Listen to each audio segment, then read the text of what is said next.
The 93X Half-Ass Morning Show podcast is sponsored by Standard Heating and Air Conditioning. Summer's coming, but don't sweat it. Stay cool with Standard Heating and Air Conditioning. Beat the heat now and ensure comfort all summer long. Their expert technicians are ready to ensure your AC is in top shape. Call and schedule a tune-up today at 612-824-2656 or online at standardheating.com. The 93X Half-Ass Morning Show. 93X. Morning, class. It is National Teacher Day. National Teacher Day has been around since 1953. Recognizing the hard work and dedication. I liked working with kids because when you're in a room full of first graders, like, it was such a big self-esteem boost because I'm always by far the most talented person in the room. Because I can usually open a Capri Sun. They're like amazed by everything I can do. They're like, Mr. Jeff, you can tie your shoes? When I'm not too busy counting to 100. Worship me, mortals. Are most of the kids in favor of the picketing? Yep. How come? I think they should get some more money because they're working extra hours for us and all that stuff. Happy National Teacher Day. On the count of three, it's showtime. Ready? One. Showtime. Our first day back. Our 3-day weekend is dead and gone, but this is what we do. So by God, let's go ahead and do it. Welcome to the 93X Half-Ass Morning Show. You're a terrific crowd. I didn't know it was National Teacher Day. I would have set something aside here about teachers. It's National Teacher Week. Teacher Don't you know? Week. That's a little excessive, isn't it? I should have set something aside about... It's also National Nurses Week this week.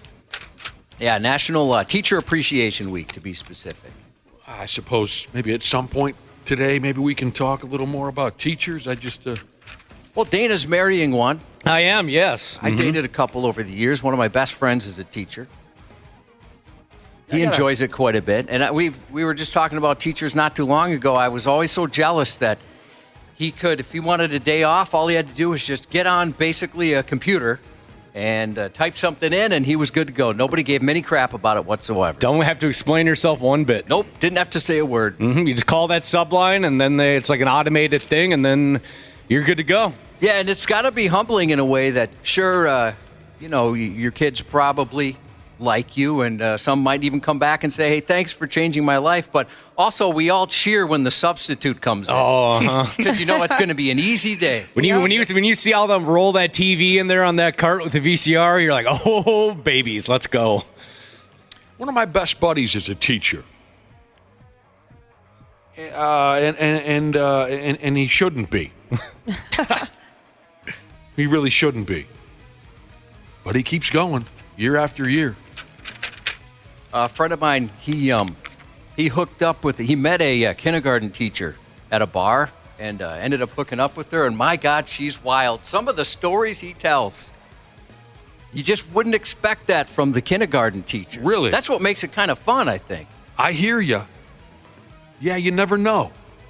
I used to think that until people that I grew up with started becoming teachers. And I'm like, I started to think about what my teachers were like in their behind closed doors life. Yeah. Well, yeah, they were animals, just like the rest of us. Especially to be able to deal with children all day, you have to be a little crazy on the side. One of the teachers that I dated, she was exactly what you'd imagine with a teacher. Very straight-laced. When you're a little kid, how you picture your teacher living their lives, that's exactly how hers was. Good, I like that. Nothing surprising whatsoever. I had a teacher in high school, and I loved this the day that I learned that she did roller derby on the side.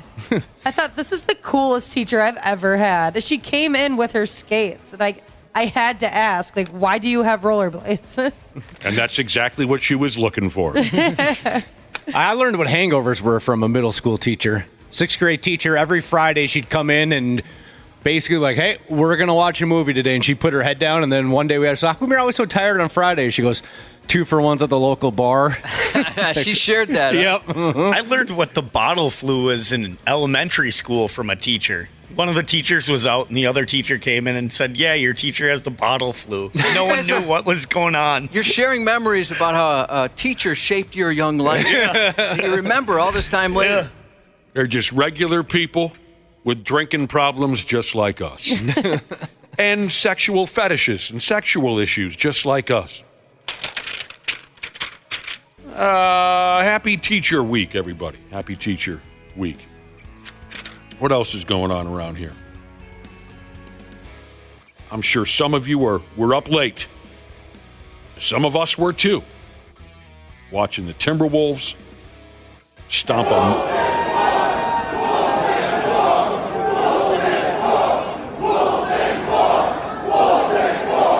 There's a crowd outside the door chanting right now, Wolves.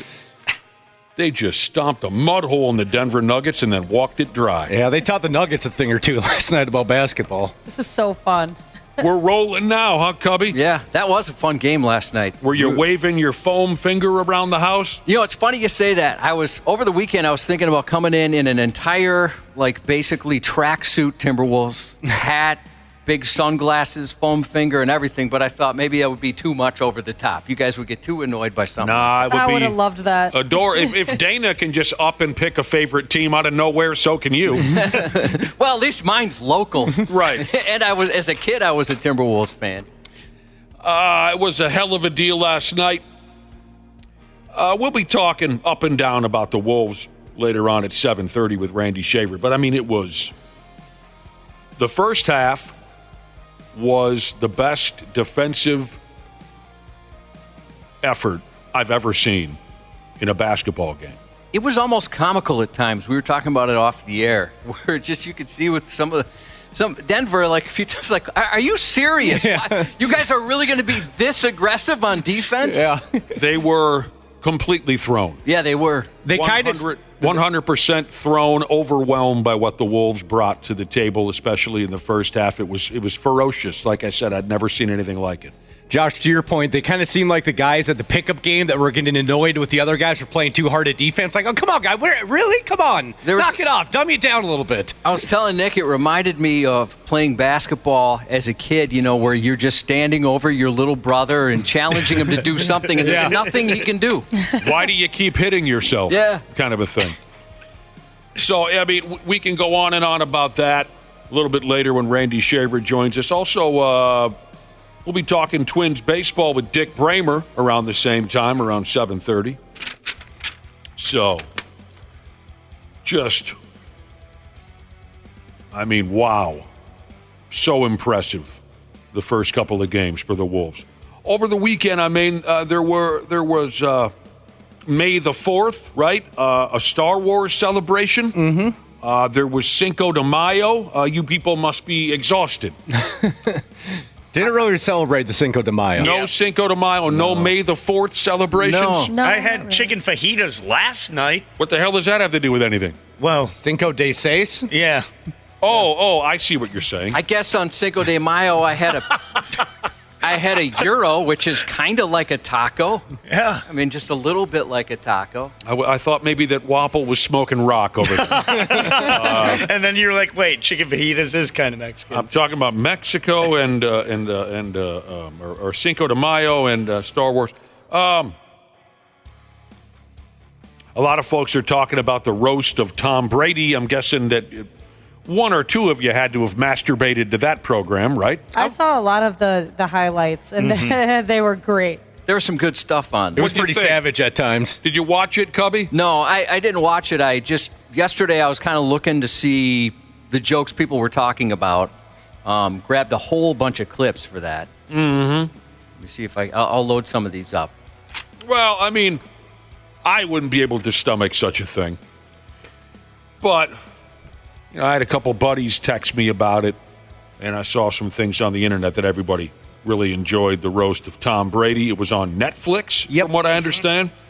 Everybody went after. That's what you do. You go after the guy. There were jokes about his ex-wife, Gazelle, about her nailing her jiu-jitsu instructor. A man who has so many rings he could melt them down and forge a sword to go on a quest to get Giselle back from that jiu-jitsu teacher.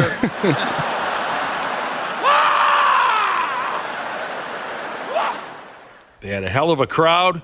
They were poking fun at Tom Brady for abandoning his children to play more football. That was pretty good, too. They were poking fun at him for cheating while playing football. The Roastmaster General was that character, Jeff Ross.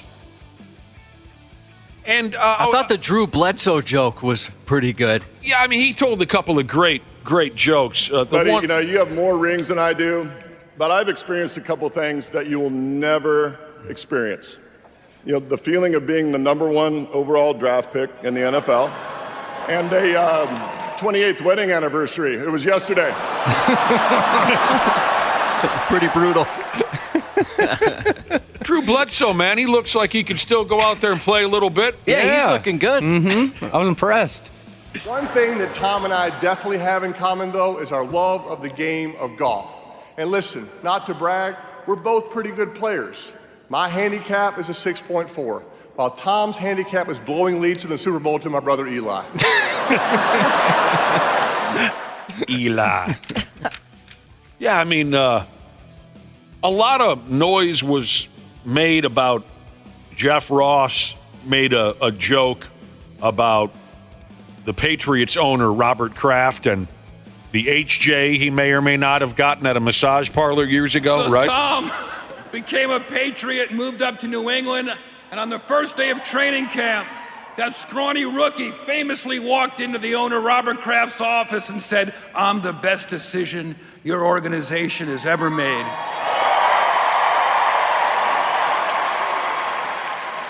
Would you like a massage? I love Robert Kraft. I love that him. again. Okay. He's having fun. Look at him. So, right, and then you heard a voice there in the background. Apparently, Tom Brady got up and warned Jeff Ross not to make jokes like that again. Everyone made a big stink out of it, but I don't know what you read, Josh, but I read Jeff Ross said that was not a big deal. Yeah, he said that's exactly what he said. Here, I got that. Was Brady really pissed about you making a crack towards a massage joke? No way. He's having fun. Okay, good. Fantastic. Having fun, it's like that's his dad, that's like Robert Kraft is like a father figure to him, he was just showing his love for Robert Kraft, and Robert Kraft loved it. We had a great talk afterwards, and he was so happy that I gave him a shout out and a salute. It was beautiful. That's Jeff Ross speaking right there? Yeah. Yep. Yeah, and who would care if Tom Brady's mad at you anyway? Exactly. You know what I'm talking about? Well, he had to respond because everyone's like, oh, man, he was pissed. That was one of the biggest stories, is people saying how upset he was. And Jeff Ross and a few other people came out and said, no, he wasn't. He was just joking around. Nikki Glazer, Tony Hinchcliffe were some, I don't know, I've never heard that. Nikki Glazer was my favorite by far. Some Gosh, of the I love her. comics. Folks say that Rob Gronkowski made himself out to be an even bigger moron than we already assumed him to be. Does anyone know anything about that? I mean, yeah, it wasn't very funny. Bill Belichick had a line about the Gronk. A lot of people connected me with a saying called "do your job" and telling people to do their job. And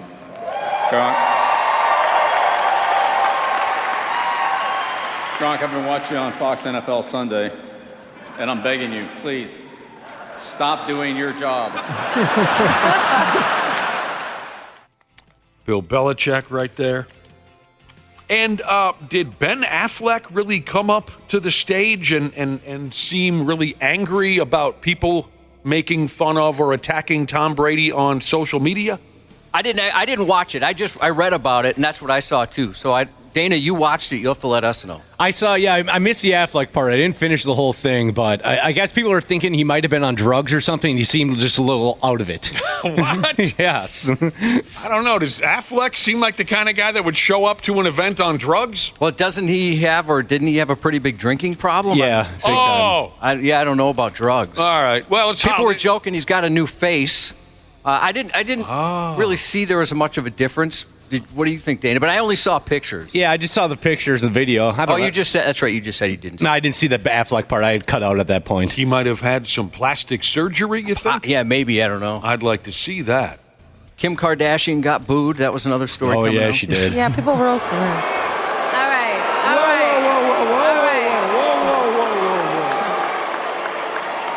Honestly, it's hard for me to watch people roast you, but I think enough of my family members have helped defend former football players.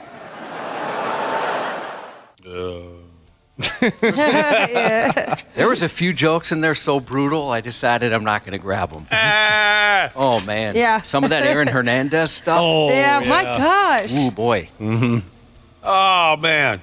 And then, of course, Brady had his shot at humor. Here's one of the jokes that Tom Brady, I guess, barked into a microphone. And I think he was referring to how long ago he started playing professional football, he and Peyton Manning. He said, when Peyton and I started, Brett Favre was still faxing his D picks. That's cute. That's cute. All right, the Tom Brady roast. Everybody was talking about it. And sounds like it was a riot. So was that thing like 3 hours long? That's why we ended up punting out, because it kept going like, wow, they're still rolling with this thing, huh? Oh, geez, that's a little too long. I've got some more stuff to start 7 o'clock sports with. Word. You want to hear some more jokes out of that? Good deal. Good deal. Delivery driver Sheezes has texted the program. Did any of you ever see the Dean Martin roasts back in the day? Oh, yeah. It wasn't that long ago we were talking about. Oh, there's a television channel I have. I think, again, it's called Decades. It's all old shows from the 60s, 70s, and 80s. Maybe even some in the 90s, but it's all old programs, and that's my speed. If I get time in front of the television, if a ball game isn't going, I find that Decades channel, and I try to watch some Cheers, All in the Family, Good Times. That's what I get into. And they do air sometimes on the weekends. They'll air those old Dean Martin roasts from the 70s into the 80s even, with, Don Rickles and the whole works. Absolutely. That stuff is very, very funny. And it just brings back great memories to see some of those old entertainers that I grew up watching who are now deader than disco, but yeah, absolutely. Dean Martin roasts. What else we got going on around here? Well, we just got back from a little time off. Here's some annoying information for you on the topic of vacations. Maybe our next series of days off, we should try a sleepcation. And I'm aggravated that I even said that out loud. Have you heard of this yet? I have, yes. I don't think so, no. Sleepcations has become the popular buzz term when it comes to vacations. And it's exactly what I guess you think it is. A getaway where the main priority is to catch up on your sleep. But you got to go somewhere? You got to go out of town for that? It seems unnecessary. Why don't I just stay in the comforts of my own bedroom? Well, I think for some people, they can't relax at home. I know a buddy of mine, when he goes on vacation, he knows he's going to get some because his wife is more relaxed. She might be stressed out at home, too much going on. Mm-hmm. But she goes on vacation. I mean, doesn't it seem like when you go on vacation, there's a whole lot more of that? Yeah. I get if you're in a relationship for whatever reason. So maybe that's why people just relax a little more when they're not at home. I can see that too, because when you're at the house, you look around, you see all the things you're, got to get caught up on, and all the work around the house or the yard you got to do, and it's just kind of a stressful area sometimes. Okay, for me, yeah. I suppose when you got kids and such, maybe I'm following this a little bit better now. Yeah, go ahead. Yeah, that's what I was going to say along those lines. For me, it's getting away from the dogs for a couple of days. It's like, whoa, like I miss them, of course, but it is really nice not being, waking up at 2 a.m. because your dog has to go pee. They say here it can be as easy as simply checking into a local hotel with a comfortable bed to get away for the weekend. I really can't sleep too well in hotels. Oh, really? That's where I do my best sleep. Best sleep, yeah. Their beds are so comfy. I can't sleep too well anywhere, but I hear you wobble. Yeah, it's just bed's too hard or something like that. Can't get comfortable with the sheets. Well, that's because we're going to Radio Guy hotels. Right, yeah. True that. I can't get comfortable with the sheets. Yeah, they're so itchy on my back. They make your back itch. Yeah. With all the zits, I suppose. True that. So regular folks try to find a comfortable bed in a hotel. Rich folks go to specific relaxation-themed resorts with spas and sleep experts on hand. How obnoxious do you suppose that is? I just want to sit here and have a friggin' beer, and the sleep expert is creeping up on you. And then you probably, once he or she's done with you, you got an extra $500 on your bill. I had a little problem over the weekend. Went with some buddies, speaking of, taking some time off and trying to get some friggin' sleep. I went with some buddies up to Hayward, Wisconsin, 8, 9, 10 of us. We had a good time. The casino, the strip joint, the whole works, right? But you know my story of a few years ago. We're in bunk beds at this friggin' cabin. I took the bottom bunk ski again. A few years ago, I'm bottom bunking it, and my buddy, one floor above me on the top bunk, well, directly, I don't want to confuse things, directly above me on the top bunk, 46, 7, 8, 9-year-old man rains vomit down off the top bunk, right? It's not right. A curtain of vomit is falling in front of me as I'm terrified and curled up in the corner of this bunk bed like a child. I thought, okay, there's no way that can happen again. Over the weekend, I noticed this time my bunkmate was a much younger fella. It was the son of one of our group. Oh, so no. 22, 3 years old. No, trust me, I got lucky. Okay. I got lucky. But I noticed the sumbitch, he keeps waking me up. He's climbing down and then climbing back up, climbing down, climbing back up. I thought he was sleepwalking. The next morning, I find out that he was going outside to puke every 10 minutes. At least he got up. Well, right. I wouldn't have. That's where I'm going with that, is... You wouldn't have? I would have grabbed a bowl and How are you going to grab a bowl from the top bunk? I'd get up once instead of having to continuously get up. Oh, that would make me sick, having to go, even worse, having to go up and down. At any rate, where I'm going with all this is, I was lucky that I was completely oblivious to this, and I didn't know until the morning how great of danger I was really in. But again, why can't I sleep in a bottom bunk without someone on the top bunk becoming a vomit machine? I think you're going to have to be a top bunk guy. Yep. Yeah. I considered it, Josh, but I just don't know if I can physically get my ass up there anymore. You know what I'm saying? Maybe you can get some help from your friends. Yeah, get a spotter. I'll work on it next time. But God, I thought, how unlucky can one guy get? And you expect and once you get to a certain age that you'll be safe on the bottom bunk from, vomit. That's what I thought a few years ago. Right. So you probably weren't expecting. You figure, all right, we're at the age now. No. Well, this was a younger guy, he said. Yeah, but I was talking about the guy from the year before. The guy from a few years ago. Yes, that's exactly what it never even crossed my mind. Why would I think I'd be in danger of a vomit fall when we're all closing in on 50 years old? Exactly. Yeah, that's it. You're exactly right. Can your back take sleeping on a couch? Oh yeah. Maybe go couch route. I'll think about it, Wapple. Let's see. You really don't have too many people bothering you on the couch. What are some of these other trendy vacations we can consider next time around? Gig tripping is another. I hate these terms. I just hate it. Gig tripping, traveling somewheres to see your favorite musician in concert. I didn't know we needed a phrase for that. No, there has to be. What are you talking about? This is totally your stuff. You love the cute little fresh terms and everything, Dana. So this is something I'd expect to hear out of your mouth. I went gig tripping, right? Doesn't that sound like a Dana thing? I could hear Dana saying that. Yeah.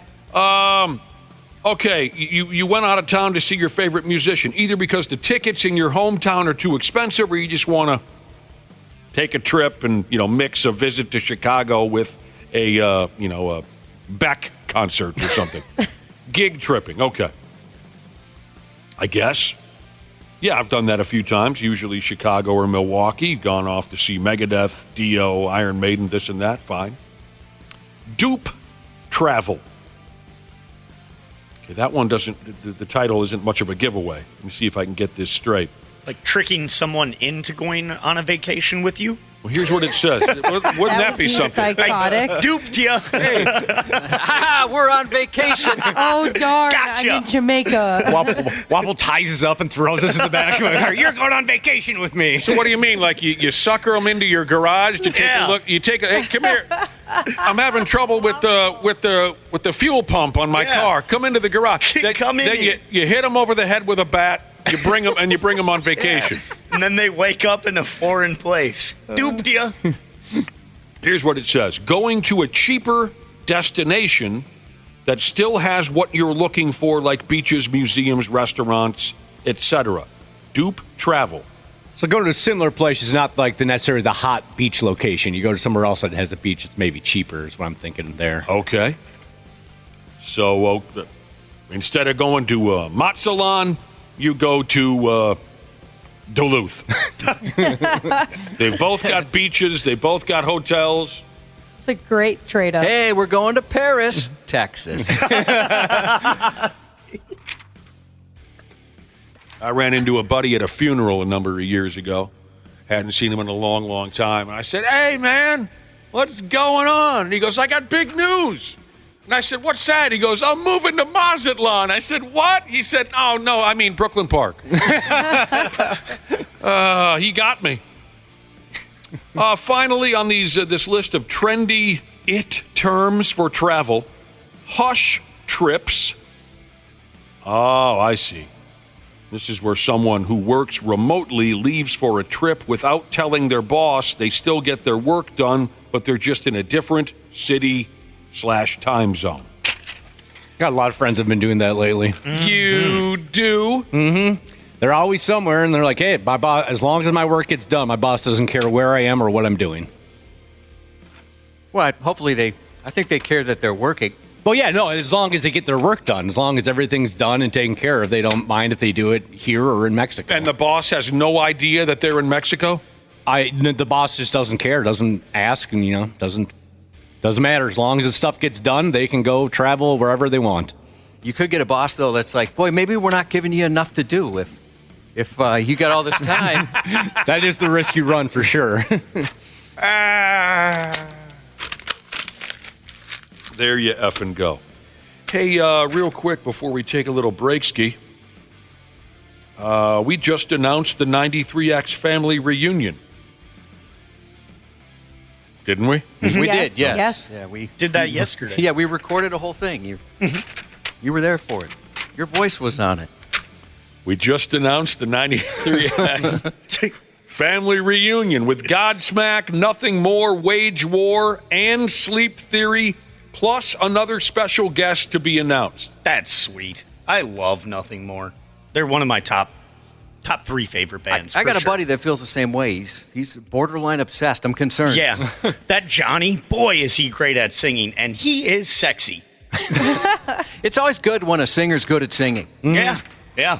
Yeah, he can hit all the ranges. It's And insane. a little sex appeal never hurt either in the history of lead singers. He's a redhead. Pardon me? He's a redhead. No, he's not. Yeah, he is. This is Thursday, September 26th, when this show is happening at the XL Energy Center. There's a pre-sale tomorrow at 10 a.m. all the way until Thursday at 10 p.m. The code word is family. And this whole gimmick is sponsored by Nicolay Law, Accident and Injury Lawyers. Maybe pull your head out of your ass later on. We'll cough up your chance to win tickets to this friggin' scene. The beard. Fear the beard. Fear the Nicolay Law. Maybe he could get up there and jam. Have you seen his commercials? He's got a band. I have. He has a real band. Hey, if he's sponsoring this thing, he better be able to open up the concert if he wants to. Well, yeah. Yeah, good idea. You bump some bunch of pretty boys from L.A., out of that opening slot, and the Nicolay Lawyer guy gets up there and plays Friends in Low Places by Garth Brooks. I don't know, whatever he's into. Oh, hell, well, maybe he's spending enough money on this where he should headline the whole thing. Oh, wow. That'd be a hell of a start for the guy's band. So there you go. Be listening for that. We appreciate you hanging out with us this morning, but we're just getting started. We'll come back in a few minutes on the Half-Assed Morning Show. Half-Assed Morning Show. They're loud, they lose control, they do their little circus act, they're a nuisance.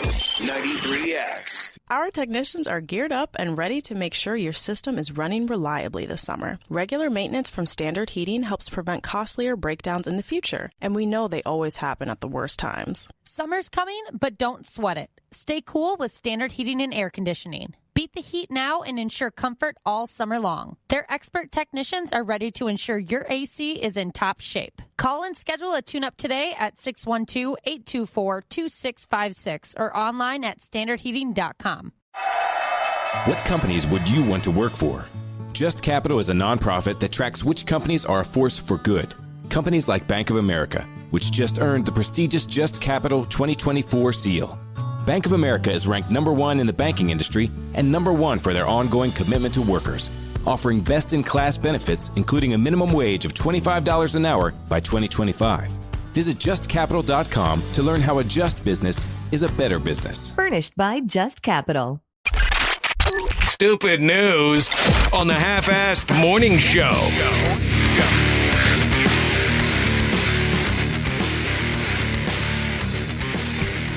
I'll be damned.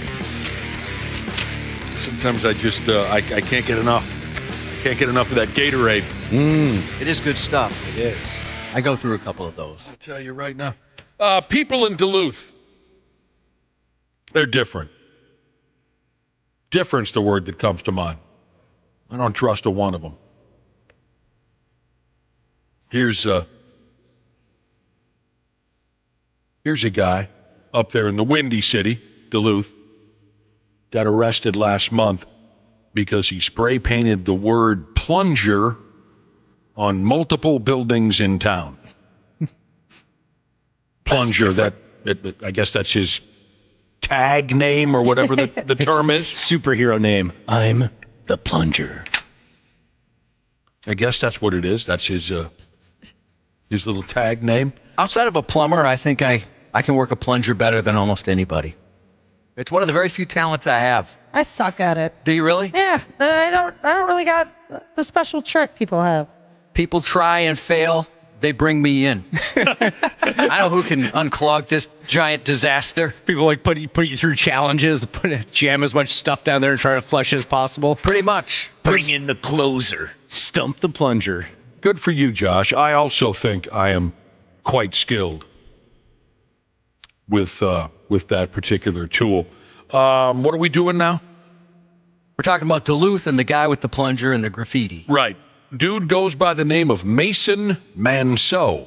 He's a 22-year-old.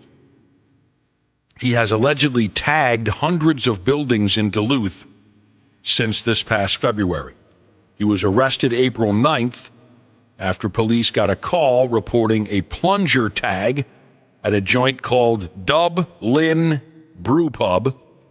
A witness said they saw Manceau walk up to the window and write the word plunger with blue spray paint. That'd be fun seeing that. Because you'd have to go, wait, what is he? Is he really writing plunger? He tried to run away. Cops snared him. He had two cans of blue spray paint in his backpack. There was blue paint residue on his hands. He was released from jail at one point or another, and the numbskull went right back after it with his little spray paint bit.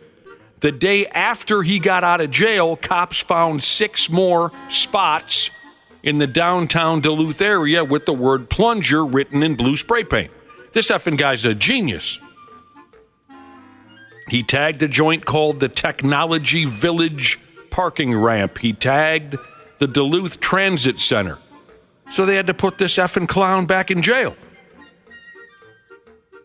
30-some different joints got tagged with the plunger gimmick, but the word is plunger was spray painted on hundreds of different spots in total, all over town. Where he's going with that nickname, I sure as hell have no idea. I hope we find out. I'm curious, and just the commitment to the bid as well. Yeah.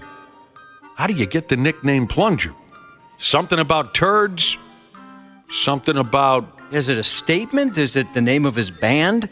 My brother's entire neighborhood was defaced with graffiti, and they just wrote "Da Baby" on there. And this is before I realized that was a rapper or an artist. I guess I don't know exactly what he does, but I was very confused. Da Baby, what does that mean?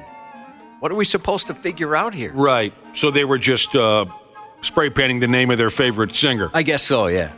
Did you ever spray paint on the walls your favorite band?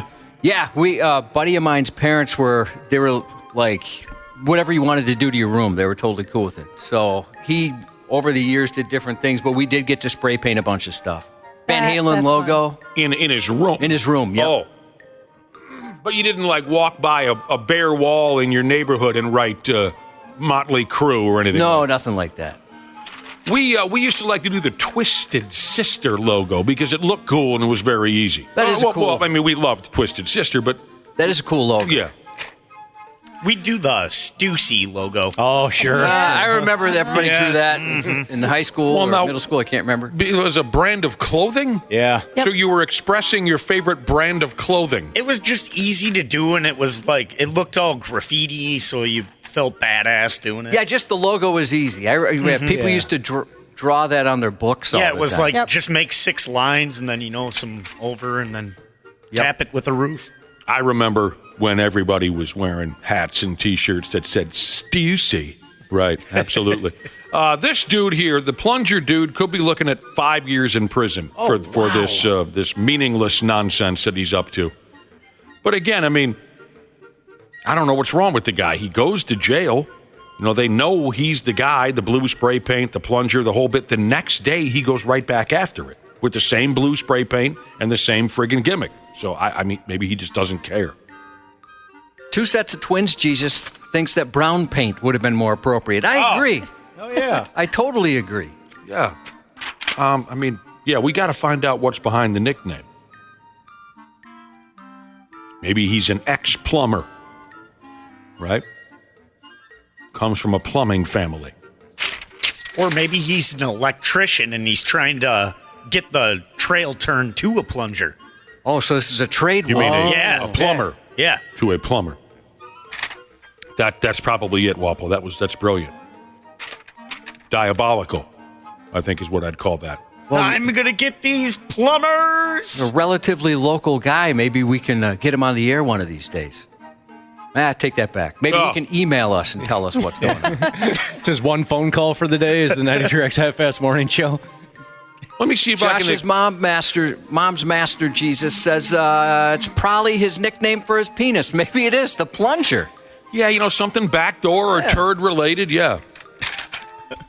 I'll try to make this one clear for you. Usually right after committing a crime, derelicts run away from the police. Last week, an accused burglar ran to the police for help after a homeowner caught the peckerhead trying to break into their house. That's effing funny right there. Word is the cops were just sitting in their squad car, and here comes Dinkus running up on them, hollering for help. That is pretty good. Breaking into somebody's house. The jag-off goes by Terry Jennings. He was arrested. The story doesn't tell us much about what the homeowner might have done that scared Terry so badly. I wish that information was in here. Did the homeowner present a gun, a machete, double-ended oak dildo? We don't know what scared the guy, but the dude ran away like a scalded dog, to use the words of the immortal Jim Ross. Really scared the guy. One of the cops on the scene went ahead and said it's a rare case of when a suspect runs to instead of from a police officer. But other than trying to break into this home, dumbass was going through folks' cars and whatnot in the neighborhood. He found wallets, and the cops found people's wallets and such on the guy. So he's in jail. I think like this Plunger guy, as soon as he gets out, he's going to be back at it, don't you? Yeah, you're likely... probably not going to learn a lesson. You're likely right about that, Josh. Again with this garbage. We got to somehow put a lid on this. Another one of these restaurant workers that gets a kick out of pulling off on our food. Don't do this. At least that's what it sounds like to me. There's a few reasons why I never complain if something doesn't come out right. That's one of them, though. The fear that that's going to happen. Exactly. That somebody's going to take that out on me. Yeah, ever since I saw that movie Road Trip where the cook puts the French toast down his butt crack. That kind of made me never want to say or send anything back ever again. I can handle a lot, but I can't watch that scene when the scrawny kid takes a bite out of his pancakes. That was pretty gross. I can't watch it. I saw it the first time, of course, in the movie theater or wherever, Whenever I see repeats of that movie, what's it called again? Road Trip. I can't watch that scene. I have to skip it. Like in Van Wilder, the eclair scene. Oh. Well, I won't even describe that, but I can't watch that. No. I can't watch the semen and the beer from that other kids movie. What's it called American again? Pie. American Pie. I can't watch that. I can handle a lot, but... All right, says here, a 21-year-old steakhouse employee in, how do you say it again, Kansas, has been arrested for allegedly contaminating food with his, quote, bodily fluids. And he was spraying his fluids on folks' dinners for nearly a month before he got caught. That's not right. A month. Even if I know that a month later, it's probably, I have issues, but it's probably gone through my digestive system and it's gone. I think, would barf my brains out. Just knowing that at one time I consumed that. Can you imagine finding this out? No, that would be a nightmare. Yeah, it's one of those things you're better off just not knowing. Agreed. Yep. The kid's name is Jace Hansen. Jace Hansen. A.K.A. Plunger. He was taken into custody by the local cops after they received a tip from the FBI. The effing feds were involved in this? Whoa. You're whacking off on so many people's dinner that the feds got involved? He must have been doing some real damage. A district attorney in the neighborhood said that officials cannot say how they believe Hansen contaminated the food. I think we can figure that out. He's beaten off. Longtime customers now of the steakhouse have been puking their guts out ever since the news broke. Some are worried that they were, quote, targeted. They're wondering if Dick Slap over there was going after people that he didn't like. If they're worried it was personal. The restaurant is trying to get the word out that they've run a mop up and down the joint and that no one else working there is going to masturbate on anyone's dinner. They're trying to save their reputation after this. How horrible.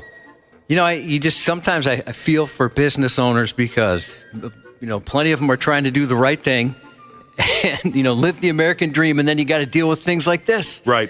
I wouldn't go to that restaurant. Right. And it's not their fault. Nope. Outside, unless this guy had I don't even know how it works. I was going to say, if he had like a record of beating off in people's food and they hired him anyways, okay. That's on them. But you're running a restaurant. How are you going to know somebody's going to do something like that? Do we have to write in our handbook, you can't jack off into people's steak fries? Right. All right, this job interview is going very well. Just one last question. Have you ever been caught masturbating into people's food? I was hoping you were going to ask that. You're absolutely right, Josh. I'm not built for it, so all I can tell you is what I've heard. What I've heard is that running a bar or a restaurant is a hell of a lot of work. And so imagine the folks at this steakhouse in Kansas, like you were saying. They work their nuts off to get the place off the ground. They're doing well. They're polite to customers. They're on the up and up with their financials. They pay their employees well. They treat their customers well. But they got a cook in the back who can't help but orgasm on ribeyes. And now they're going to be the jack-off restaurant from now until the end of time. Yeah, unfortunately, yeah, they are. And a lot of us wouldn't go there out of fear. My wife's best friend owns a restaurant, and they're, like you said, they're working their ass off. They're there 24 hours a day, and they do they do a lot for the community, everything. And to have something like this just tarnish it, even I wouldn't go there anymore, And they're her best friends. I'd just avoid it. On the topic of gross restaurant stuff, we mentioned Road Trip. We mentioned what's the other one? American Pie. American Pie. Van Wilder. Someone texted in and said, don't forget about the movie Waiting. I didn't forget about the movie Waiting. Want to know why? Never saw it. I didn't forget squat. Yikes. I haven't seen Waiting either. I like Ryan. That's Ryan Reynolds, too, isn't it? Right. Yep. It's been a number of years, but I do remember enjoying it when it came out. This texter said, I worked at a restaurant where an employee would spit his chew in an A1 bottle, shake it up, and put it on the table. Prison. Why? You deserve prison. God dang. Yeah, you never...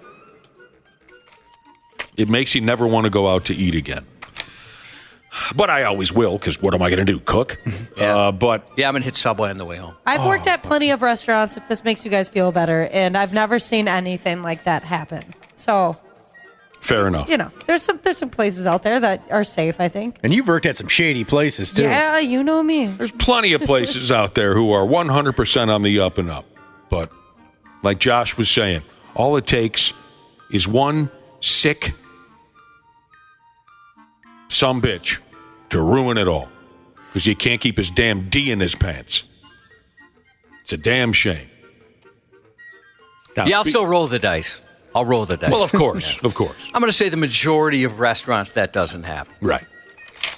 All right, while we're on the topic of penises, I can't say that I've ever heard of something like this afore. An extreme body modification website was making a hell of a lot of money. And apparently what they did on that website was they show their subscribers different types of body modifying procedures, including the removal of male genitals. And the makers of this terrifying website have been called into court to explain some things. They call the website a, quote, eunuch maker. Oof. So it says here, a dude called Marius Gustafson and other characters like him carried out multiple mutilations on the website. This Gustafson effing guy has admitted to some deeply disturbing things. I mean, this stuff is really dark.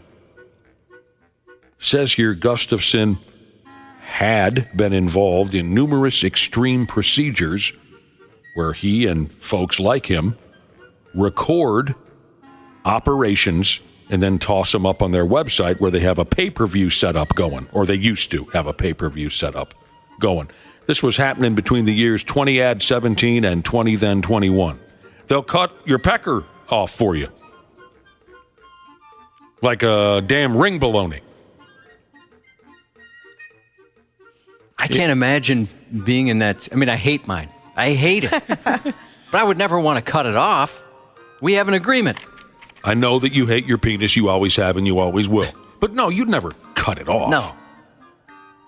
So now, this website that they had going involved removal of body parts, like I said, including peckers. And they also mention in here the trading of body parts. Trading. Anyone in the market for a left nut? Well, shoot, there was a whole ring of that we talked about not too long ago. Selling body part. Local guy was involved in some of that, too. Oh, I remember that. I just remember I don't remember any specifics. What was he doing? I don't remember genitals, but yeah, they were buying cadaver parts. Elbows and whatnot? Yeah. A-holes and elbows? A little everything. This whole deal is part of a subculture of men who want to become something called nullos. N-U-L-L-O-S, which is short for genital nullification. They have their gear removed for them. That's what they want. It says here on the website, they used a wide variety of tools for their procedures, including the type of equipment used for animal castration. Now, here's where things get really dark. A witness to this nightmare, someone named Mrs. Carberry, told the court, like I said, they're in court trying to sort this out. She told the court that during a FaceTime call with a man from Sweden, this Gustafson character that I was telling you about earlier, he told the Swede to maim himself by cutting off his testicles with a knife. I don't know if the Swede went through with it or not, but 3 days later, Gustafson encouraged that same Swede to cut his penis off. And again, I don't know if the guy went through with it. I thought they found it in a drawer. The police found it in a drawer several years later. Oh, I thought that was Gustafson's penis they found in a drawer. Yeah, Gustafson's penis. Yeah. But the Swede, I don't know if he cut off his... Oh, then I misstood. I thought the Swede was Gustafson. Okay, my bad. I misread that. Okay. I believe they're separate people. Gustafson told the Swede, cut off your nuts, cut off your penis.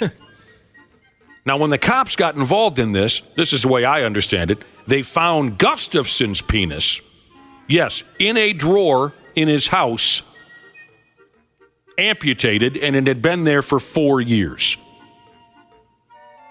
Just a dried, severed, 4-year-old dead pecker. Not jarred up or anything. In a drawer. Ugh. With his reading glasses and his pens and a notebook and a pair of socks. Yeah, Wouldn't that be embarrassing? He's reaching over for his glasses and then he puts the wiener on his eyes. I got a wiener on my face. I can't seem to read this book any better than I have my penis on my eyes instead of my eyeglasses. This text says, "Goodbye, breakfast sausage." Oh, right in the garbage. How about Wapple? He reaches in and mistakenly grabs his penis and tries to light it. I thought I had some cigars in here. Let's celebrate. He's just sitting there ashing. This tastes a little different. For Christ's sake, that's not a cigar. That's my 4-year-old severed pecker. It always happens. Josh's mom's Master Jesus said it was a junk drawer that they found that penis. Now, back to this Gustafson guy. They say here he had his leg amputated in 20+19 after getting a man to freeze it. I don't know what I just said to you. I don't really understand what that means. Had his leg amputated for him after getting a man to freeze it. I don't. So he froze his leg and then someone amputated Well, it? that's what it, but I don't understand. Do you remember the story we talked about not too long ago about a guy who did that for some insurance money? He and his buddy, they said they were biking around on motorcycles. He got frostbite. Christ, yes. And then there was a farmer that did the same type of thing. He had his buddy amputated, try and get some insurance money. Oh, dude. We talked about that not too long I do ago. remember that, and so now it makes sense. So you freeze it, and then maybe it doesn't hurt so bad when you get. This is also one witness called this Gustafson guy a lunatic, and I think we're finding out why. That's accurate. Yeah, I think if you cut your penis off and put it in a drawer somewhere and leave it there for 4 years, this is the worst tasting Swisher Sweet that I have ever smoked in my life. It tastes like the ocean a little bit. Oh. It does. And I don't know. It tastes like a burning ocean. Shouldn't that be cherry? That's not cherry. The court case was headed for sentencing at the time that this article was written. So maybe we'll find out what happens to these characters, this Gustafson character. Maybe we're better off never bringing this up again. if my penis was a cigarette, I'd imagine it'd be like a Lucky Strike. Unfortunately. A Virginia Slim. Well, Virginia Slim has some length to it. No, that's true. My grandma used to smoke Virginia Slims. Yeah. You have a wonderful penis. No. What do they call the bigger cigarettes? Are they called extras or jumbos? I've seen them. Yeah. You smoke cigarettes, don't you, Wapple? I'm trying to quit. Oh, what does that have to do with your knowledge of cigarettes? Yeah. Or like I think they're wides. Wide. Like There wide you go. filters. Yes. You got a Josh Wide. No, I don't. Tired of the way you run your penis into the ground. Want to know why, Josh? Why? I like it. That brings back painful memories. Josh's wife said that about his penis once. When you straight up bold-faced asked her, look, are you happy with my penis? And all she could muster was, I like it. Yeah, that doesn't help. Yeah, because it insinuates that many others wouldn't. Right. Including myself. Does your guys' penis have a filter on it like a cigarette, or is that just me? I have seen smoke come out the end of the damn thing. It gets frustrated. Yeah, it gets very angry. You ever used the measuring app on your phone on a private part? No, I didn't know I had a measuring app on my phone. Yeah, it's very spiffy. Oh, I didn't know that either. I never. Did you point your phone at your package to get a proper measurement on it? Yeah, but it was a while ago, about 10:45 a.m. yesterday. Oh! And I got to say, I was a little more impressed with the number than I thought I'd be. But nothing that I'd ever want to say because it's really not impressive. But I thought it was worse. You had a little time to yourself yesterday, did you? Yeah, just a little bit. I was sitting there, and you played with yourself, and then measured your erection. No, it wasn't erect. I was just curious about the other one. I was reading an article about penises for the show specifically, and then I thought, well, I've never really done that. Flaccid. Wasn't it super hard to get? What's the matter with you? Wasn't it difficult? Wasn't it difficult to get your phone down there to measure from the taint to your tip? I didn't do that flaccid. That's just aroused. Okay. Oh, no. Oh, geez, Jesus said, nice job, guys. My wife stopped mid-fellatio just now because of how gross this penis story is. Oh. That's rude to be getting fellatio during the morning show. Come on, we need your attention. Yeah, we need you to be listening intently. No kidding. We interrupted a BJ, huh? It's early.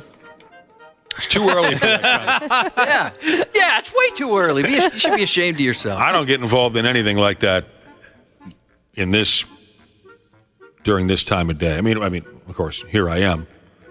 But, even when there's no sexual activity at 6:52 on any day.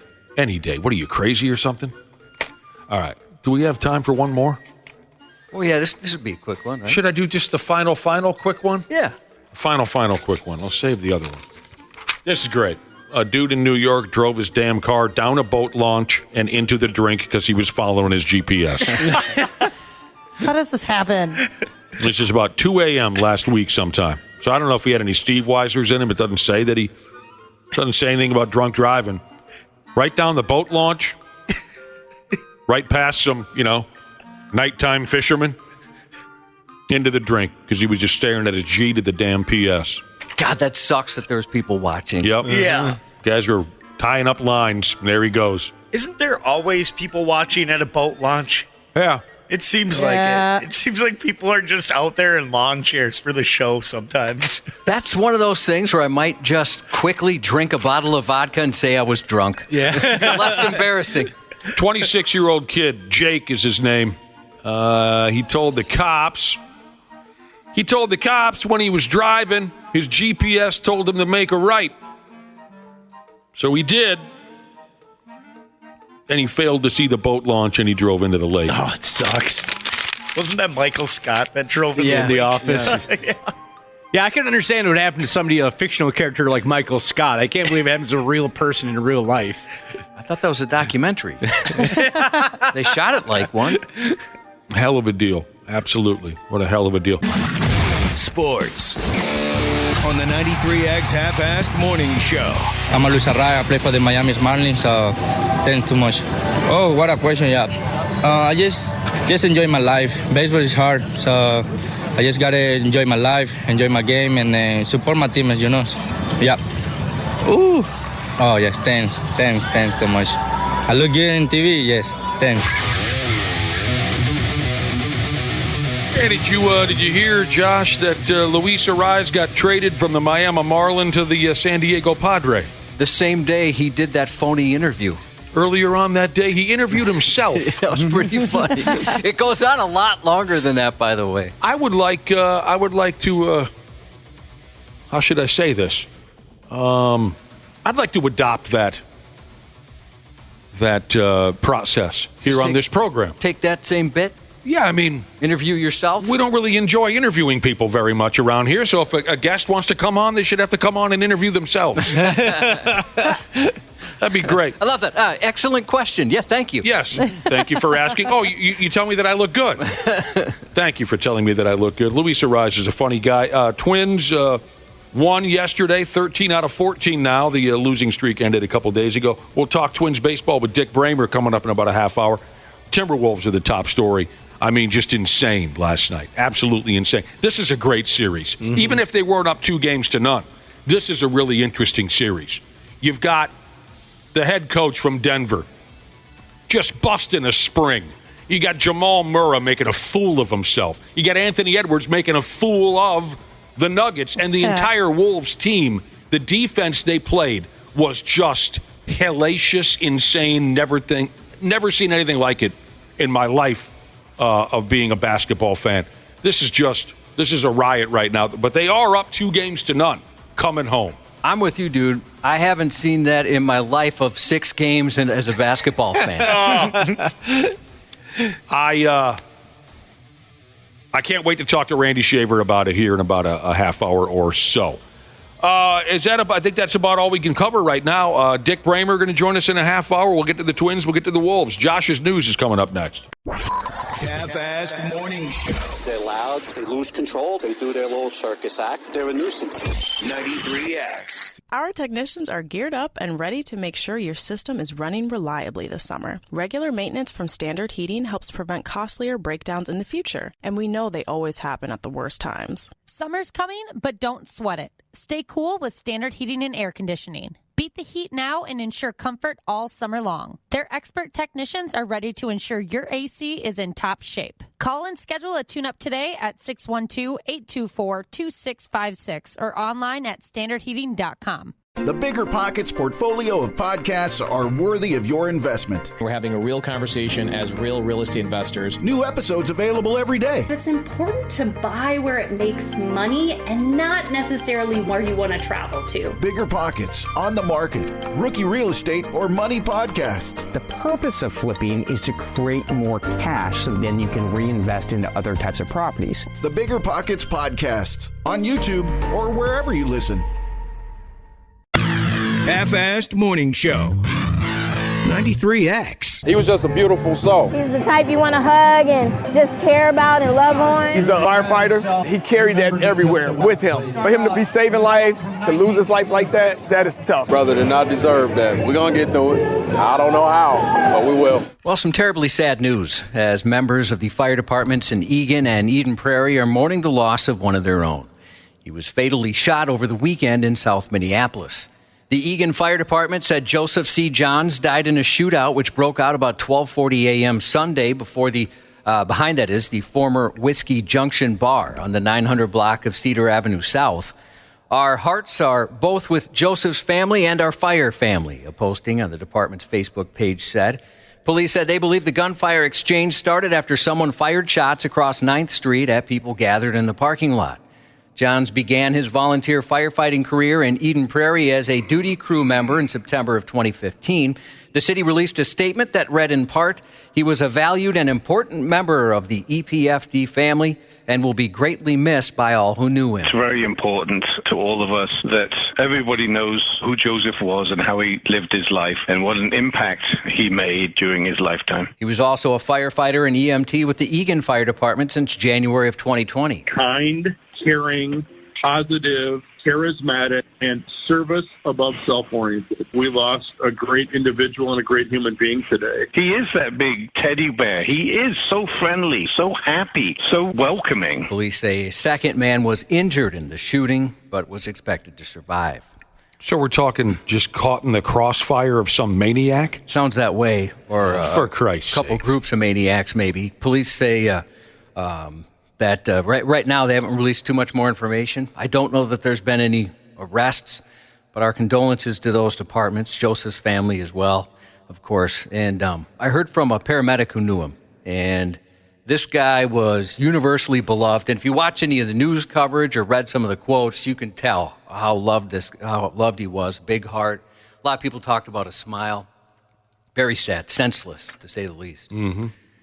26-year-old Bernard Polite was anything but polite when he tried to shoot a pastor during a service at a Pennsylvania church. Well, I'll be damned. Because God told him to do it. Yeah. But perhaps with divine intervention, he was thwarted when his gun didn't fire and he was tackled by a congregant. I'm thankful to God that I'm still here because he definitely pulled the trigger. I'm just grateful that, God seen it, that nobody got hurt, especially when the guy had the gun pointed directly at his head. The chaos at the Jesus' Dwelling Place Church in North Braddock took place Sunday while the service was being live streamed.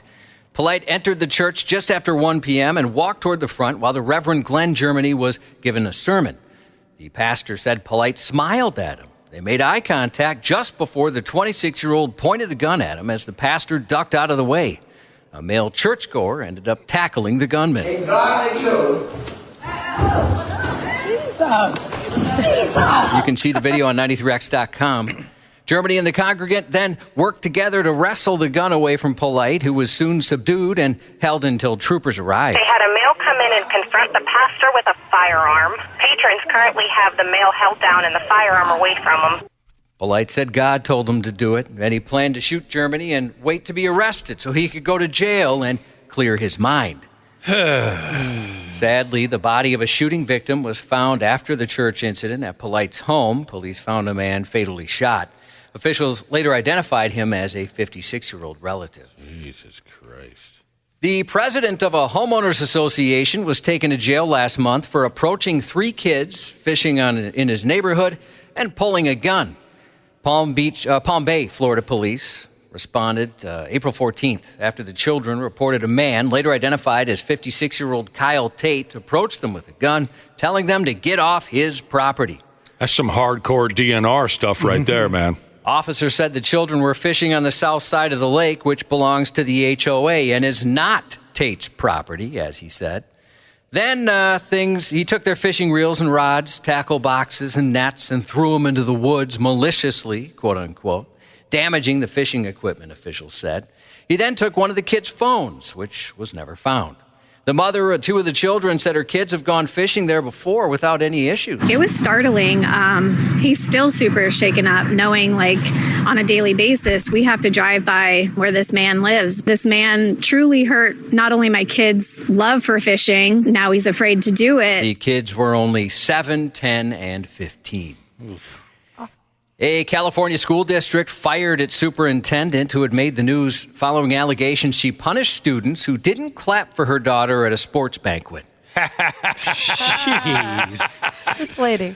In November, students on a high school softball team alleged that District Superintendent Marion Phelps threatened their graduation privileges over a perceived slight of her daughter who was on the team. That's something right there. After a softball award banquet last May, students say Phelps called and texted some of them late at night, accusing them of not clapping loudly enough for her daughter at the ceremony.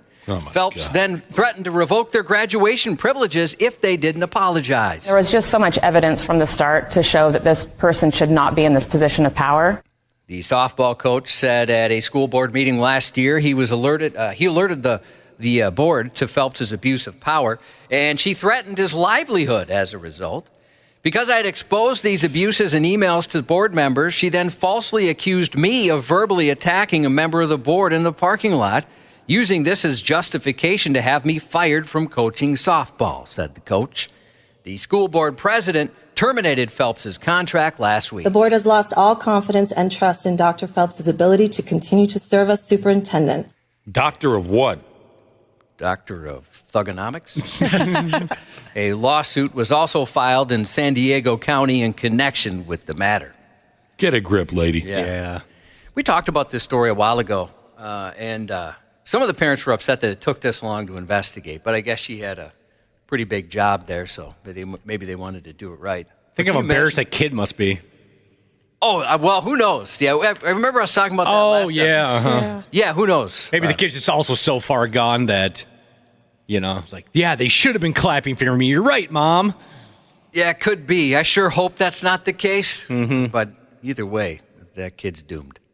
A middle school teacher in central Wisconsin was arrested after authorities reportedly found cocaine inside his vehicle in the school's parking lot Thursday.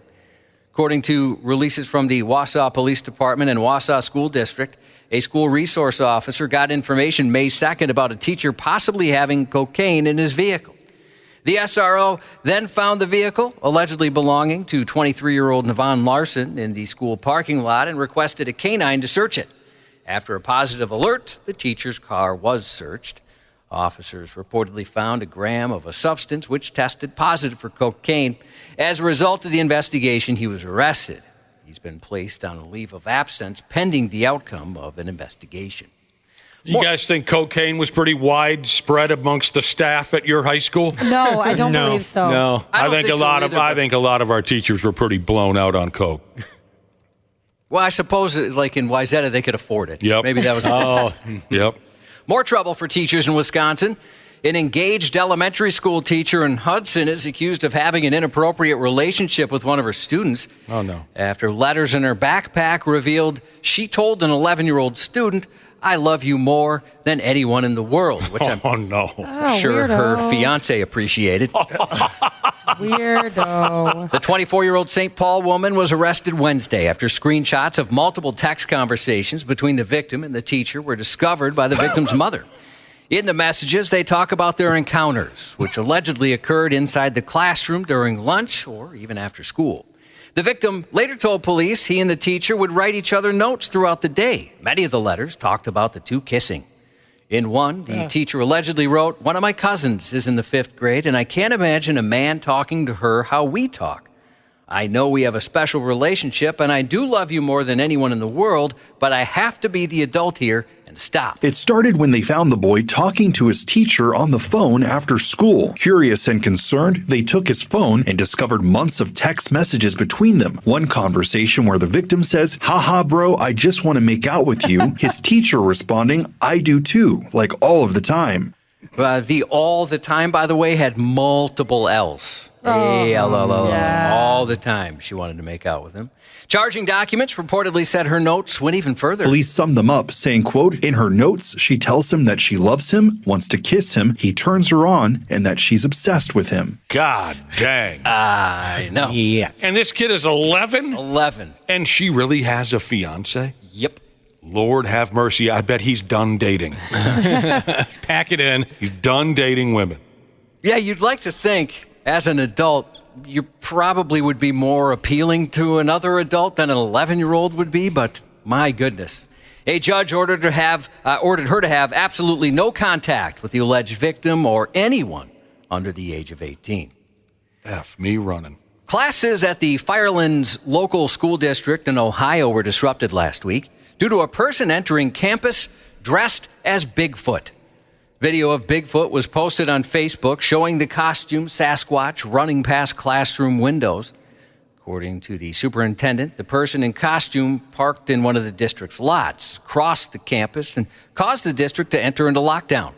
He added that some elementary school students were outside and quickly moved inside to safety.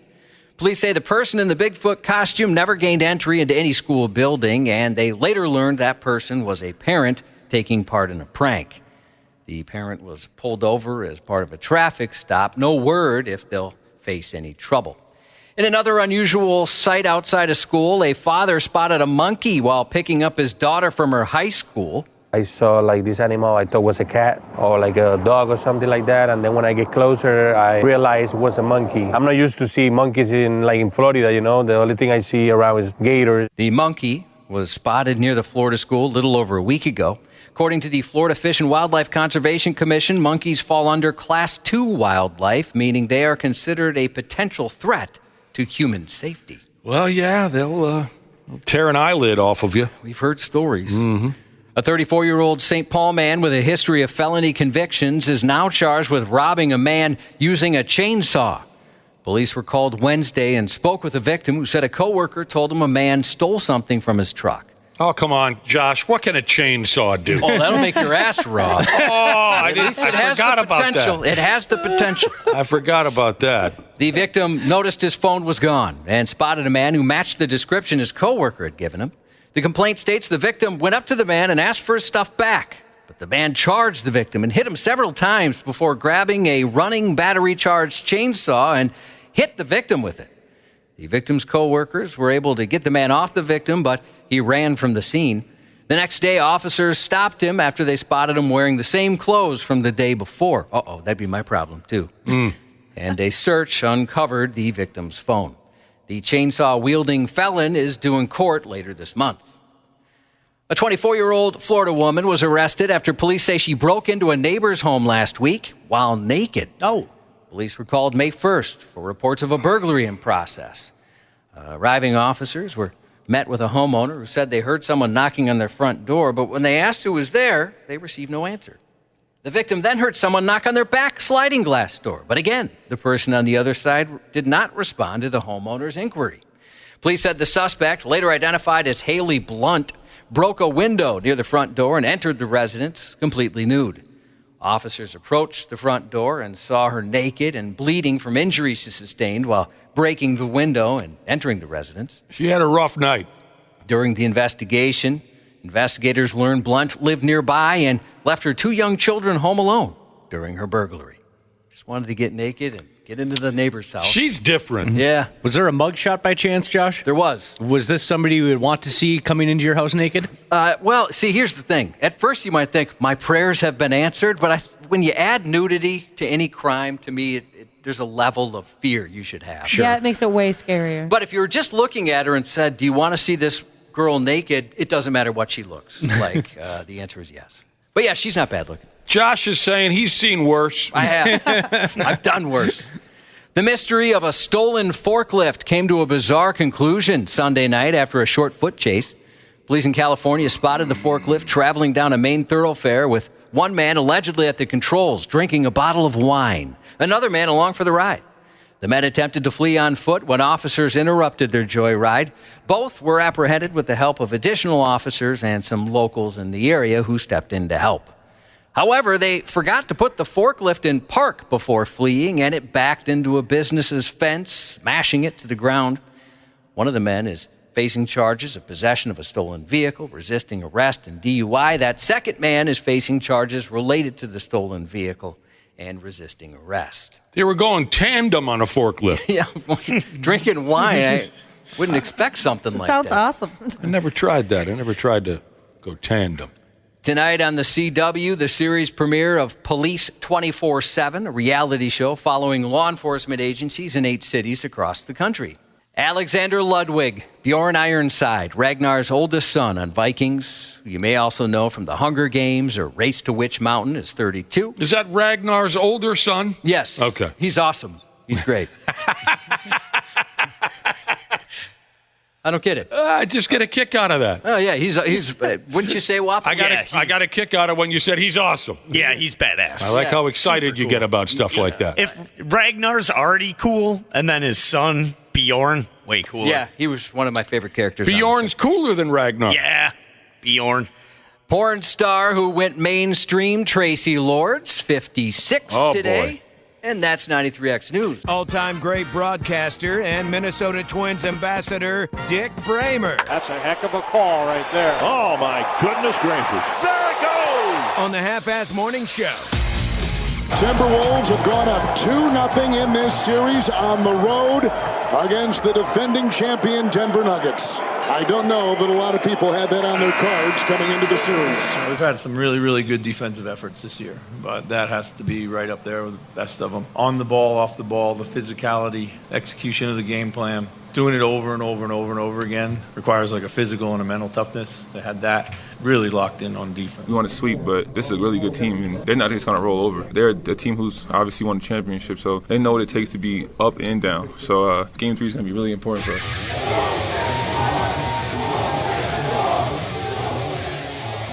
Hey, Randy Shaver.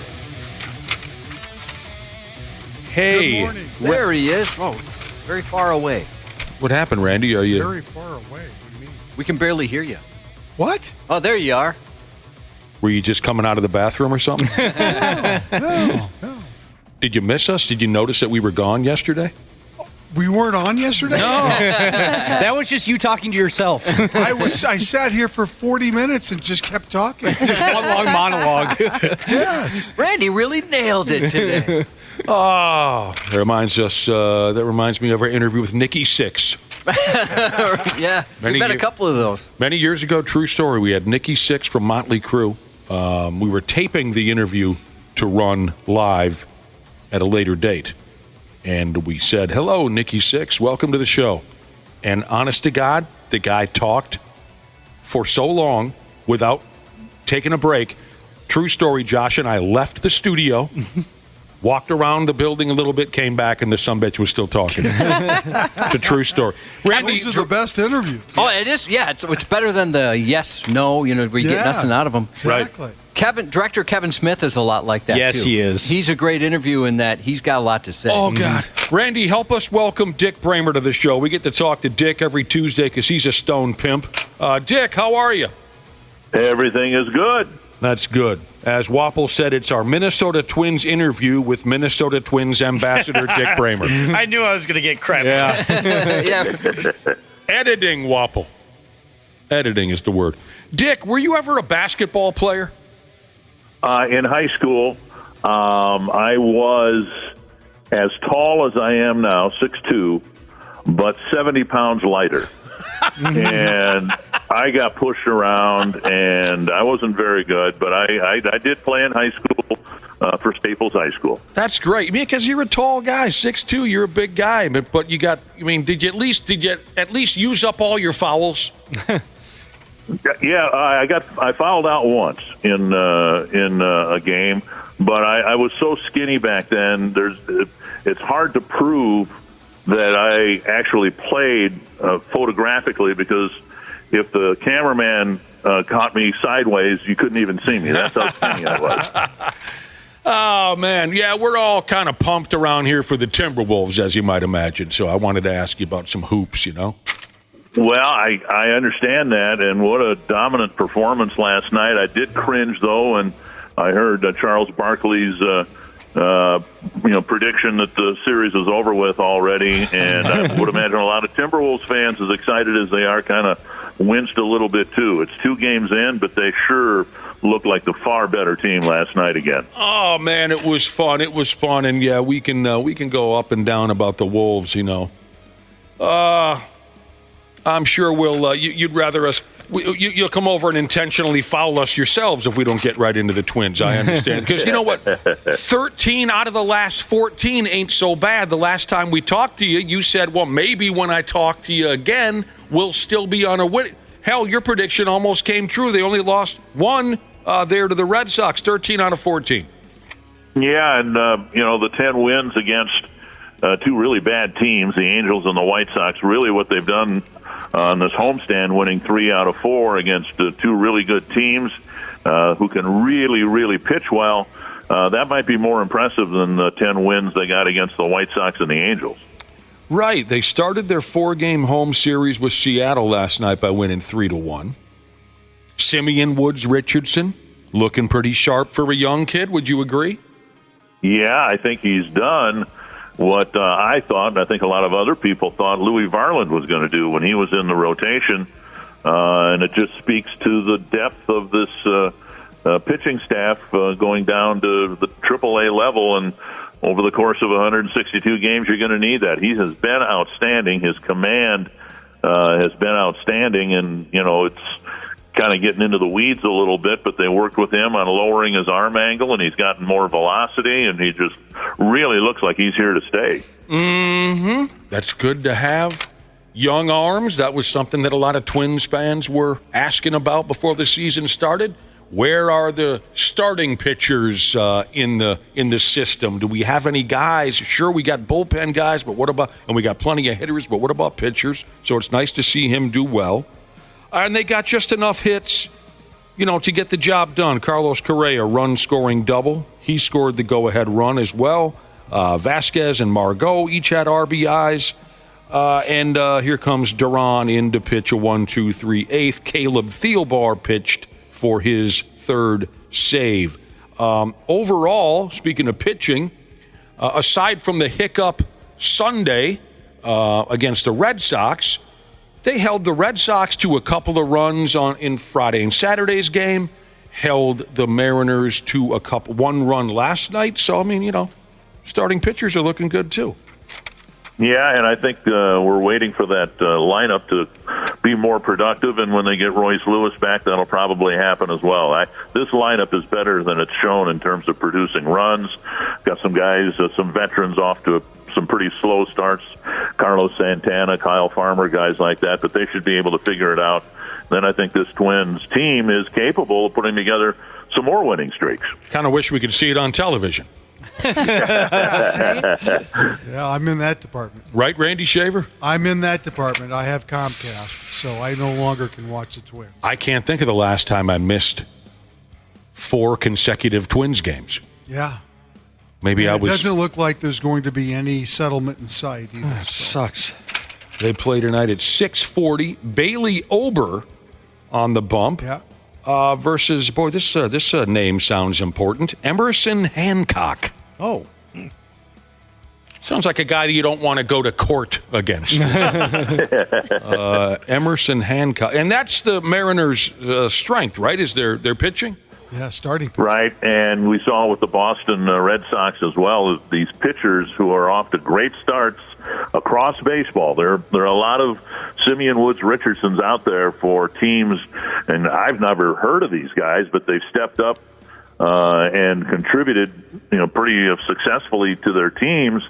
And I think that's kind of where the state of pitching is now. It's like a laboratory now, pitching in terms of developing them. And your arm angle needs to be here, your spin rate needs to be there. And by the time these guys get to the big leagues, they're in my mind, far better prepared to succeed up here than they ever have been. Now, the 12 straight wins was the longest win streak in more than 3 decades, which was wonderful. But I don't know. Tell me if I'm wrong. I think that when the streak came to an end Sunday, that meant the end of Rally Sausage version 1? I think they threw the thing in the garbage, but hey, we're in the upper Midwest. There's no problem getting a replacement sausage, right? True. No, you're right, but is anyone else a little sad? I'm a little sad. No, not sad. I was a little sad, yeah. Randy, why are you not sad about the end of Rally Sausage version 1? It ran its course. Okay. Had somehow the package been split, I think we'd be talking about a serious incident among the players. We may lose a few guys to the injured list. Right. So it's probably a good thing that, yes, we sacrificed a game, we lost a game, but we get a fresh sausage and away we go. Okay. Do you think they've probably bought a new... Rocco says he's not sure if it's gone, but he hopes so. But he does... I think he was actually honestly nervous about it. Well, he sounded nervous when you caught that. He's genuinely nervous about what possibilities could happen to his team if that package somehow split open.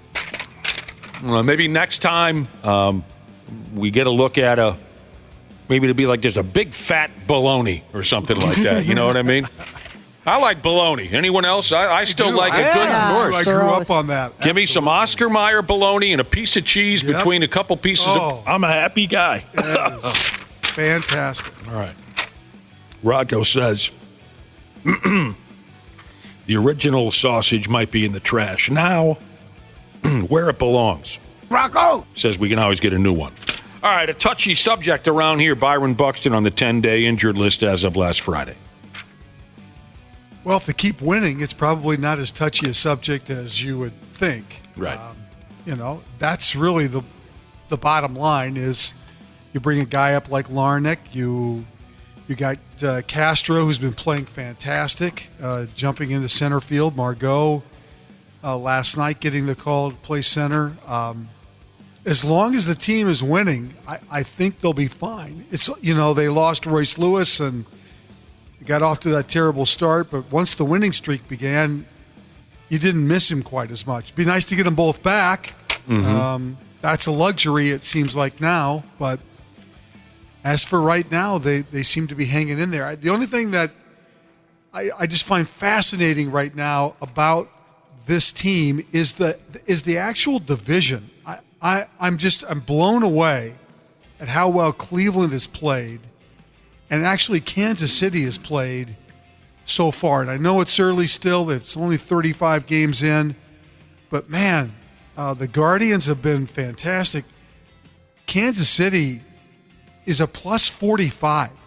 They have scored 45 more runs than they've given up this year. Mm-hmm. I don't know too many people that saw that coming. I mean, this division, which we thought was going to be somewhat easy to navigate through, has turned out not to be that way, at least early on. So, I hear you. Dick, what do you think? Dick Bremer? Well, I think the division is the only division right now in baseball that has 4 winning teams. But before we hit the air, I looked it up. A lot of that can be explained because they've got maybe the worst team ever in the history of baseball in the division. Oh. The White Sox are within the American League Central. They played everybody. The White Sox are 2-18 against American League Central teams. So the record of the Twins and the Guardians and the Royals and even Detroit, they're all fattened up just a little bit because the White Sox are so terrible. Yeah, that doesn't hurt the Guardians, the Twins, the Tigers, or the Royals. Speaking of the division, the Cleveland Guardians will be without, they'll be without one of their top players for a while. Outfielder, leadoff hitter Stephen Kwan, who I think is so much fun to watch at the plate. He has a hamstring problem. He hurt himself chasing a fly ball over the weekend. He'll be out for up to a month. He's one of my favorites. He's the closest thing in the American League. I think the closest thing right now to Luis Arraez. Same type of player, puts the ball in play and all that. And since we were on the air last Tuesday, Arraez was traded to San Diego, where I think he's going to flourish. Right now with Shohei Ohtani with the Dodgers, he may not win any batting titles in the National League anymore, but probably a good thing in the long term for Luis to get traded to a team that's actually trying to win.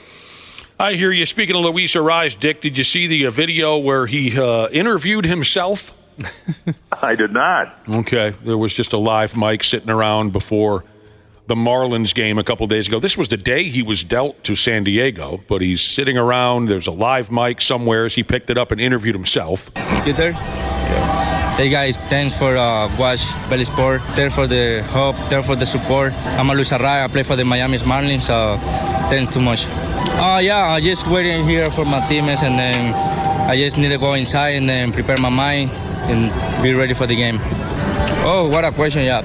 I just enjoy my life. Baseball is hard, so I just gotta enjoy my life, enjoy my game, and then support my teammates, Yeah.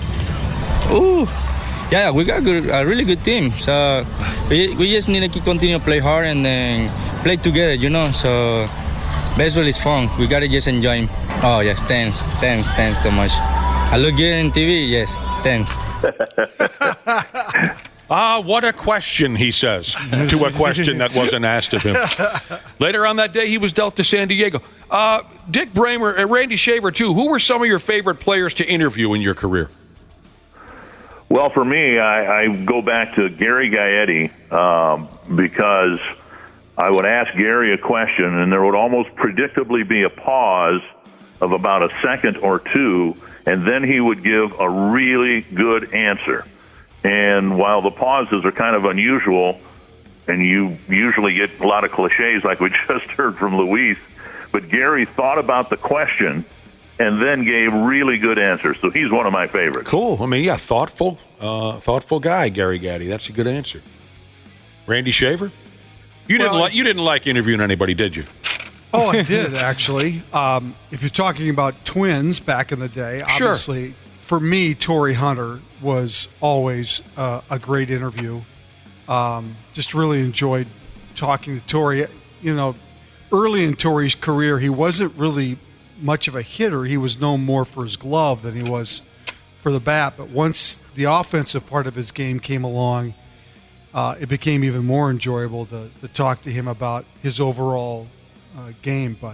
And Puckett, obviously, I mean, I enjoyed talking to Kirby a lot. So. Gaetti, to me, I understand what Dick's saying, and I agree with him. I didn't really, I don't know what it was. I mean, he didn't like you.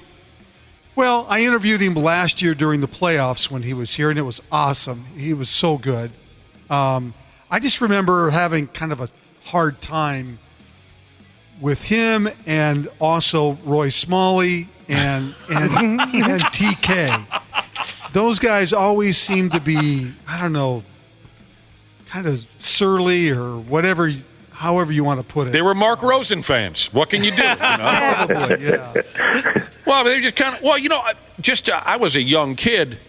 Gary. I grew up watching Gary Gaetti. He did seem like kind of a serious guy to me. He could be, for sure. Okay. Yeah, it depends on the situation, right? I mean, I've told this story before, but during '87 when the Twins were in Chicago playing the White Sox in September, and I think they lost all 3 games during a visit there late in the season.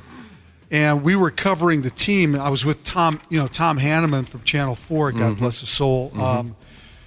And you go into the clubhouse after the first night and they get beat and nobody wanted to talk. I mean, and we're up against deadline. It's like 9:50, 9:45. Oh. We're all trying to get some sort of a soundbite. You haven't had a drink yet or anything. And nobody wants to talk. And, of course, then we all march into TK's office in that tiny little office in Comiskey, and he looks up and he looks at all of us like, what's going on?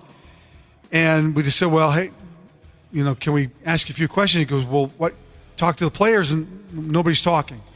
What? He gets up, and of course, the worst thing that could happen, gets up, marches into the clubhouse, and yells at the players and talk to them. Oh, no. Well, that's the worst thing you could do, because now they all look at us and hate us even more. You're a snitch now. You would have tattled on us. So, I mean, that kind of thing just kind of soured the whole landscape there. Okay. And they were, they had never been in that situation before. They were in the thick of the pennant chase. It was coming down to the wire. So it just depends on when you want to talk to them, right? Okay, yeah. As to whether they want to talk or not. So. Gary Gaetti came up with I think, the greatest response to a question in a tough situation, and this was back in 1984. Twins had that late in the last week of the season, 10-0 lead against Cleveland. Yes. Cleveland came back and beat them. Yes. Twins never won a ball game again the remainder of the week and finished with a 500 record. Yep. But in that 10-0 game where the Twins had Viola on the mound and a 10-0 lead, the biggest play was late in the game when Gary Gaetti threw a ball away trying to get a runner at first base. And then the Indians, as they were called back then, scored like 5 unearned runs, and it turned the game and pretty much the season around. And when asked about it after the game, Gary said, "It's hard to throw a baseball with both hands around your throat." Yeah. Absolutely. You're right. World famous quote. Twins fans still bring it up. I mean, yeah, that's brilliant. Which is one reason why when Gaetti won a Gold Glove, one of his Gold Gloves, he gave it to Herbeck, because Herbeck saved his butt quite a few times at first base. And not that Gaetti, made bad throws all the time, but Herbeck did such a great job of scooping things out of the ground. Yeah. Sometimes from Gary. Oh, wow. And I've brought this up before, and I mean, now we've got the mayor of baseball on the line, because I've brought this up before, and we weren't entirely sure. I'm pretty sure Dick Bremer knows the answer. When Paul Molitor hit his 3,000th, hit a triple in Kansas City, did Gaetti not call for Paul to be picked off at third base? That was actually George Brett. That's a very good thought. George Brett got 4 hits right before the Twins were going to finish the season in Kansas City in whatever year it was.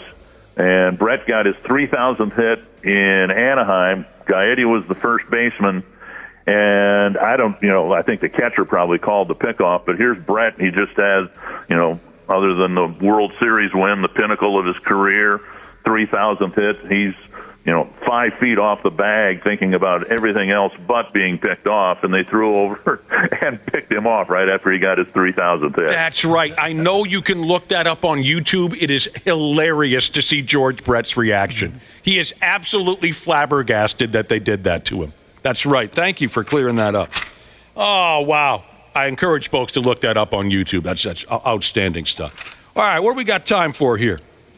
Larry Brown Sports. Let's go back to Joan Duran, who is lights out. Love watching that guy throw 102 and this and that. Larry Brown Sports says that Joan Duran has the best entrance in Major League Baseball. Dick, what do you think of the WWE-style entrance music and whatnot for big league pitchers? Well, it's effective. It's impactful, particularly for night games, right? With the lights flashing and all that. It's kind of a takeoff on what the Mets did with Diaz, their closer, a couple of years ago. And if it gets the fans energized, that's fine. I think we may remember towards the end of last year when they started doing that, Duran himself said he got a little intimidated by it or overwhelmed by it. It's such a dramatic entrance. But, hey, if the fans like it, I'm all for it. Yeah, they do the Undertaker bell, the gong, the bell, whatever it is. And then I don't know the song that they play, but they have the fire up on the big. It's very dramatic stuff. The article here says that it looks more like a pit bull concert than a reliever coming out of the bullpen.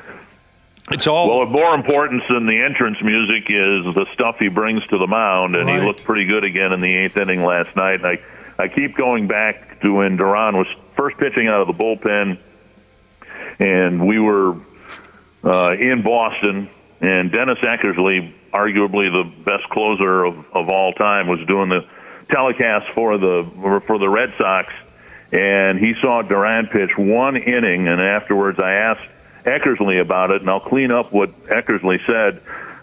He said, "How in the world can anybody hit that stuff?" And when the best closer I've ever seen on a regular basis says that about Duran, you know the guy's got pretty special stuff. Oh, yeah. He's fun to watch, and the little skip that he does when he closes out a game.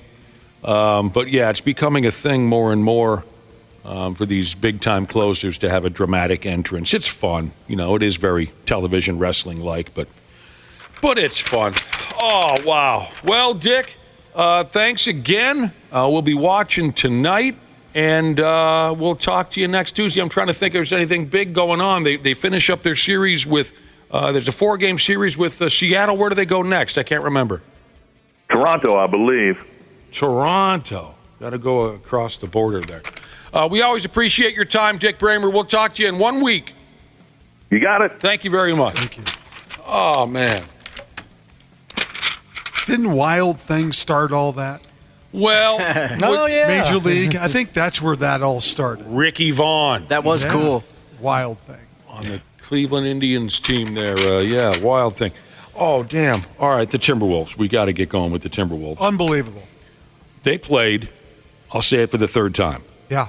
They played the most hellacious defense I have ever seen in my lifetime in the first half against Denver last night. There are so many, I'm sure there are examples of other NBA teams, and certainly when I was growing up back in the day, they played defense like that in the playoffs. But I agree with you. I don't know if I've ever seen, to a man, a more smothering defense played at that level, and exactly what Finch said, consistently across the board, time after time after time, possession after possession. It looked like a Game 7, but it was a Game 2. Mm-hmm. And in that first half, they also poured in baskets, took a huge lead, and held on relatively easily to win the game. Yeah. All of that without Gobert. Right. Just a tremendous effort. I didn't cringe when Barkley said what he said last night. I actually started to laugh because I was thinking the same thing. This team is better than Denver. They are a better basketball team. They don't have a Jokic, the Wolves, but they don't need a Jokic because they play a different style game than Denver does. And I think those three players that Denver has, Murray and Porter and the other forward, I'm sorry, I can't think of his name. With the dreads. Yeah. Aaron Gordon. Gordon. Those three guys, they have to play better than what they're playing, but I don't know if they can because the Wolves' defense has been so good. I mean, McDaniel on Murray is genius. because Murray's done nothing in this series. And without nothing but make a fool out of himself. Yeah, without Murray, that Denver team is just average. They're just average. Because Jokic, it's like the old adage, give Jokic what he wants, just stop everybody else. Mm-hmm. And that's what they've been doing. And when you make the baskets that the Wolves are making, you put so much pressure on that Denver offense to keep up, and they can't. They just can't keep up. So every miss that they have and the Wolves come back and score again just adds even more pressure. Yes, the NBA game is a game of runs, but I'm not sure Denver is capable right now of making the kind of runs that you need to make to beat this Wolves team because the defense is so smothering. What can we do to get the locals fired up for this game on Friday night? I don't think the only thing that would slow down the Wolves at all is the fact that there's a 3-day break. Right. Which I think can be termed good and bad. But that sucks.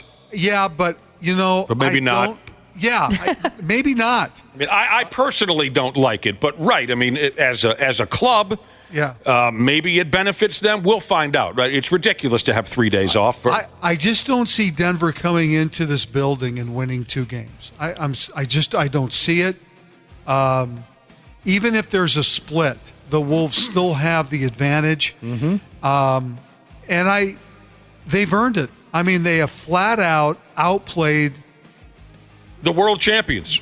Yes, but I will say that the world champions have not played as well as we've seen them play in the postseason. No. Even against the Lakers, they did not play well. But they're still the champs. I expect a hell of a lot more out of Denver before this series is over. That's what I expect. But last night in the first half, they did not know what the F hit them. Mm-hmm. No, they were completely overwhelmed and thrown and confused and frustrated, and it was effing beautiful.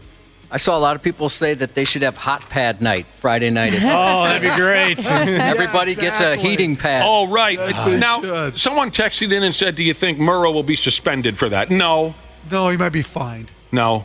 Might be fined. But that was asinine. I mean, absolutely asinine. The guy threw something. He throws a heat pad. Yeah. He throws it on the floor out of frustration. Yeah. I couldn't believe that was a player that threw something. Yeah, he get no repercussions for that, no technical. Nothing. Now, the referees this morning said we should have given him fine. How about the coach, Mike McNulty, whatever the hell is that? Mike Malone. He should have been teed up. Come on. Comes charging out into the ref space with the F-bombs. I mean, no technical there. Yeah. And we can go back. You know what, though? That's all secondary stuff. All of that is secondary stuff. And if you get into if you let that become an issue, we're all going to miss the point. The point is this Wolves team is doing it to Denver. They're making them react this way because they're frustrated as hell. No, I understand all that. And, I mean, I'm sure the Timberwolves, who, I don't think they give 2 pumps about any of that stuff. They don't. We're just, I'm just being a fan with an overhang and lack of sleep here. I'm going to rant and rave a little bit. We can go back to friggin' Edwards getting the technical for looking at a guy, where Jamal Murray doesn't get a technical for doing his little Cactus Jack bang bang BS after he hits a 3 on. I mean, I'm just ranting. That's all. You're right. No, you're right. But last night was beautiful. Well, then Murray did the money sign towards the refs too. Oh God, he was acting like a jackass last night. 34% shooting for Denver, 19 turnovers. Jeez. That's really the story of the game, I think, is the fact that the Wolves have forced Denver into all these turnovers in this series, and then they're scoring off of those turnovers. Mm-hmm. I think the turnover point ratio last night was like 19-2 or some number like that. Right. And the Wolves even had a couple of fast breaks last night that looked like they were a 4th-grade basketball team. But whatever, there were just a couple of negatives in last night's ball game where I said, what the hell was that? A 2-on-1 fast break, and I think someone ended up throwing it out of bounds. Anyway, Anthony Edwards getting MVP chance in Denver. That's cool. Yeah. Anthony Edwards pointing at Reggie Jackson after making him fall to his knees. Love that. That's up on the website. That was pretty funny. Especially when Jamal Crawford, was it Jamal Crawford or Reggie Miller who said that was almost a proposal?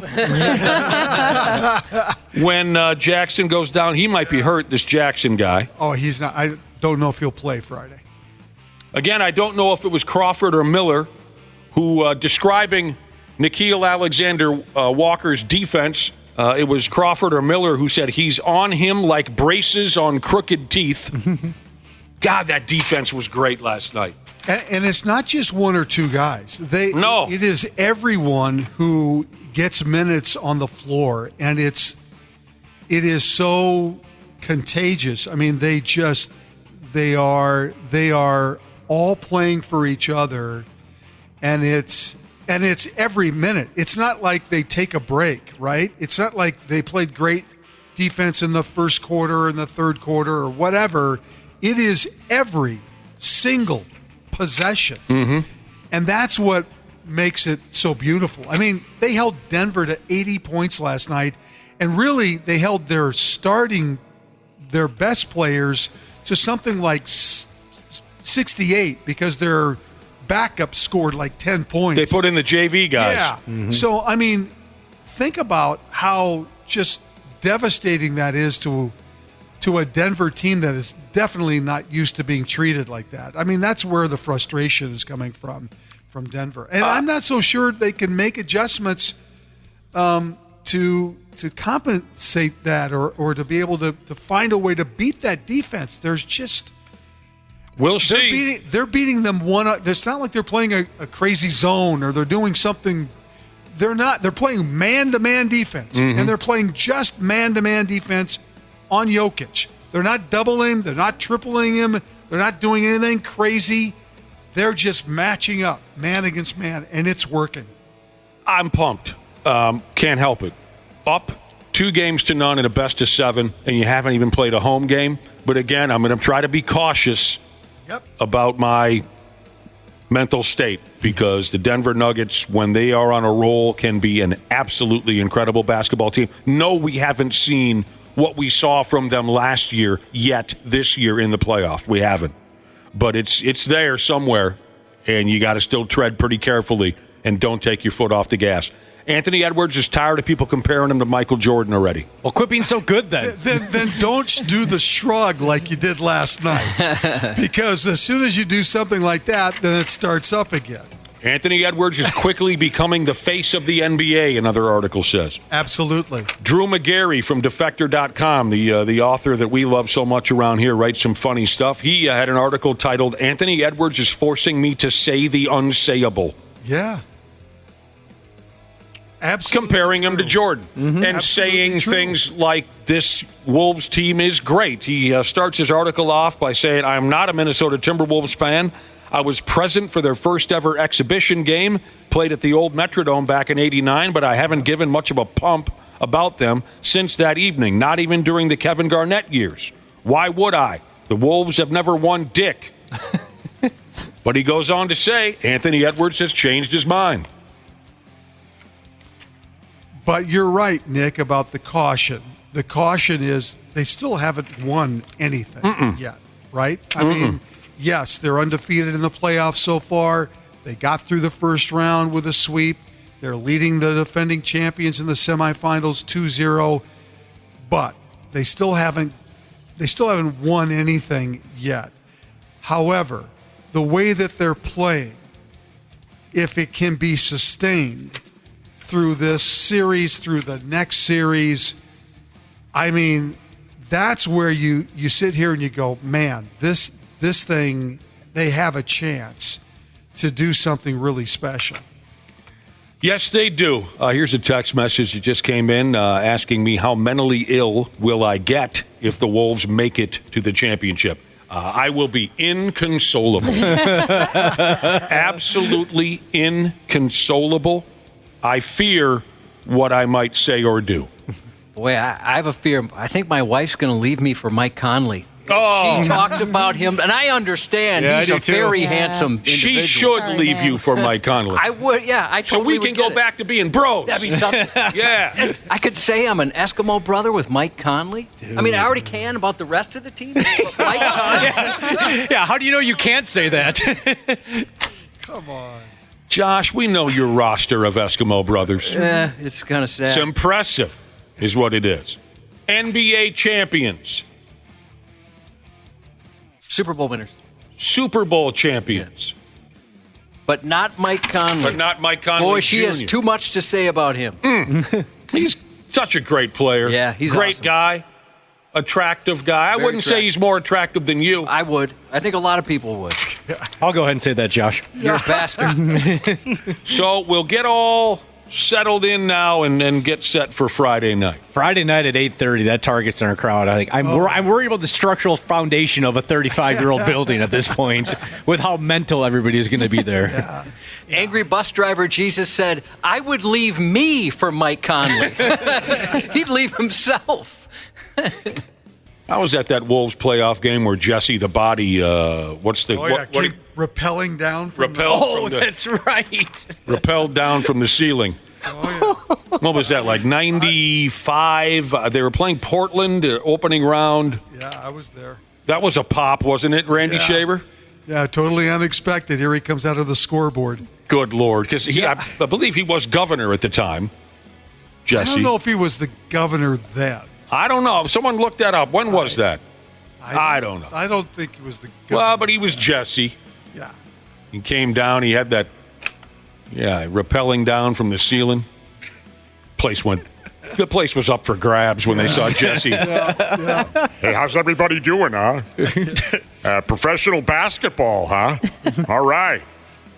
He was at all the games, wasn't he? What time's tip-off? He was. He sat behind the basket. Yeah, I thought I saw him. Going to try to get a quick beer over at, where were some of the bars back then? I was going to try to get a quick one over at Jukebox Saturday Night before the, over at the Loon. Sometimes me and Mean Gene like to go get one at the Loon. Ooh, Sheik's Palace Royale. I bet he was there a couple of times. But you're right. He was at all the games back then. Other quick NBA stuff. Darvin Ham Sandwich was fired as the Lakers head coach. Like he had really good coach. They should just let LeBron coach. The guy never had a chance, did he, Randy? Never had a chance. If you coach LeBron and you don't win the championship, you don't. Yep. I'm sorry, I couldn't tell. Were you being serious? You weren't being sarcastic? He is a really good coach? He is a really good coach. He is a coach. Yes, he is. If you listen to those guys on TNT talk about Darvin Ham, they think he's just a fantastic coach, but it's an impossible situation. Right. Yeah. That San Antonio Spurs kid, Victor Wembanyama, won NBA Rookie of the Year. Randy Shaver, what's that? Unanimous Rookie of the Year. Sure, of course. Yeah. Did you watch the Tom Brady roast with your pants and underwears around your ankles? I did not, and I don't have any interest in watching it. Well, let's go. People were very funny, and I also, this stuff galls me to even talk about it because I'm so done with Tom Brady. But a lot of folks enjoyed it. There were a lot of funny jokes. They were going after Tom Brady for his wife and how she's banging a karate expert or something, and how he abandoned his children to play football and everything. You know how filthy those roasts can get, and everyone had a good time. Right. Drew Bledsoe had some funny stuff. Do you care what Drew Bledsoe had to say? If you want to say it, go ahead. Okay, you don't care. He doesn't care, everybody. I honestly don't care. Not even Drew Bledsoe? Oh, you might like his joke. Go ahead. Buddy, you have more rings than I do, but I've experienced a couple things that you will never experience. The feeling of being the number one overall draft pick in the NFL, and a 28th wedding anniversary. It was yesterday. That's good. Now, a website called awfulannouncing.com put together a list of 5 athletes that they want to see roasted now after they went after Tom Brady. 5 athletes that awfulannouncing.com wants to see roasted. Current and former. And they start with Karen. No athlete, they say, has become more accustomed to being the butt of jokes in recent years than Karen Rodgers. Easy pickings there, absolutely. A lot of material. Kevin Durant, because he's always on social media arguing with 8th graders. Oh, he does do that a lot. And, he jumped over to, I've been playing in the league for a whole 5 years, and I haven't won multiple championships yet. Golden State Warriors, can I play on your team? Of course, you can pick on him for that. He jumped over to the Warriors to win a championship because he thought he was special. Alex Rodriguez.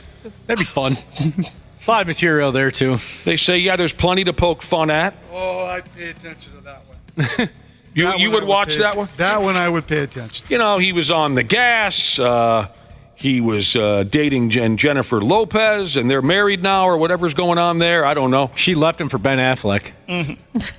And he likes to poke fun at himself, they say. And then LeBron James, and that's it. Those are the 5 athletes. No. There was another one they mentioned. That's all 5 of them. No. Karen, the Durantula, A-Rod, and Bron. See, that's 4.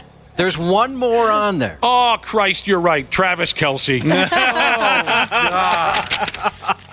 Of course. I would, if I came home and turned on the television and they were roasting Travis Kelce. Oh, he and Andy Reid and Patrick Mahomes, they're so enjoyable. I would pick up my television and break it. I would break it over the top of my own head to knock myself unconscious. I feel you. Yep. And then I would take some of the broken glass and I would cut into myself. Before I faded. Wow. I would cut into myself. All right, Minnesota didn't get WrestleMania 41. Get over it. So dumb. Yeah, it stinks. Sorry, Waffle. I hate the reason behind it, too. The reason is we're just not as cool as Las Vegas, and we never will be.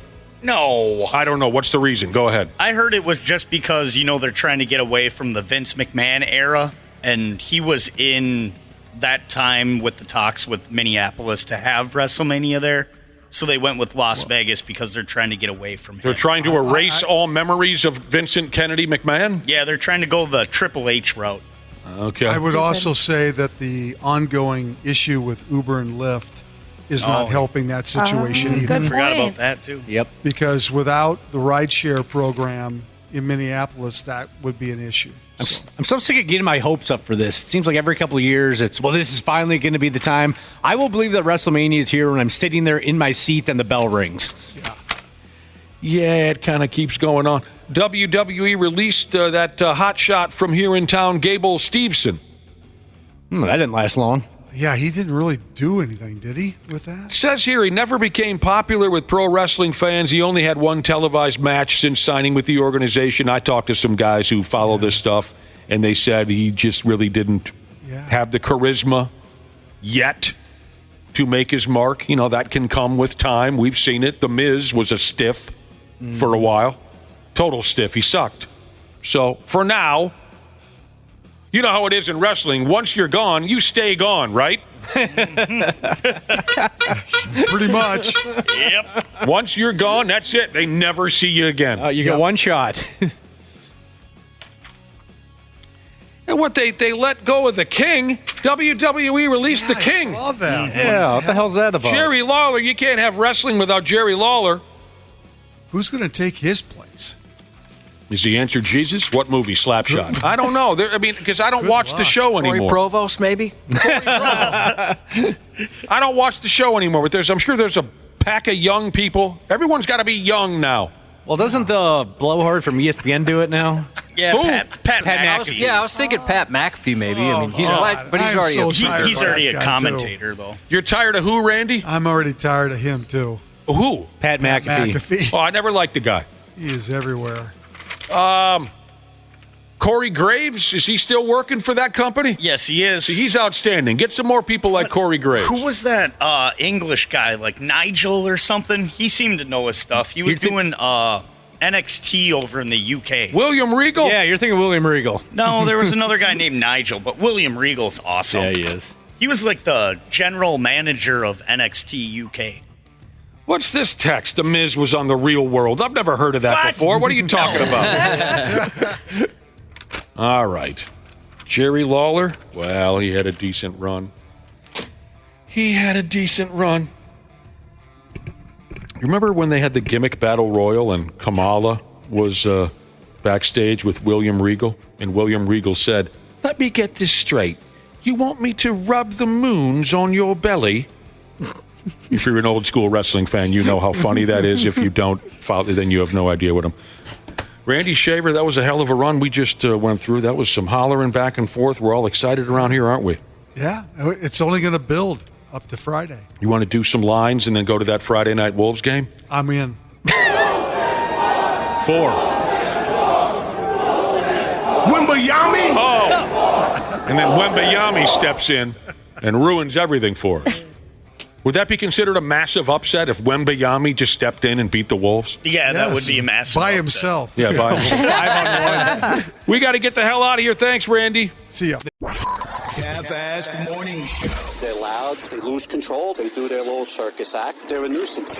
93X. Our technicians are geared up and ready to make sure your system is running reliably this summer. Regular maintenance from Standard Heating helps prevent costlier breakdowns in the future, and we know they always happen at the worst times. Summer's coming, but don't sweat it. Stay cool with Standard Heating and Air Conditioning. Beat the heat now and ensure comfort all summer long. Their expert technicians are ready to ensure your AC is in top shape. Call and schedule a tune-up today at 612-824-2656 or online at standardheating.com. We're all juggling life, a career, and trying to build a little bit of wealth. The Brown Ambition podcast with host Mandy and Tiffany the Budgetnista can help. When it comes to navigating your career, it really isn't a linear path. You just have to make the best choices with the information that you have at the time and just trust in the journey. Our job security is ourselves. It is our ability to bounce back. And if there's one thing that I've learned is that I'm always going to rise to the top. Brown Ambition.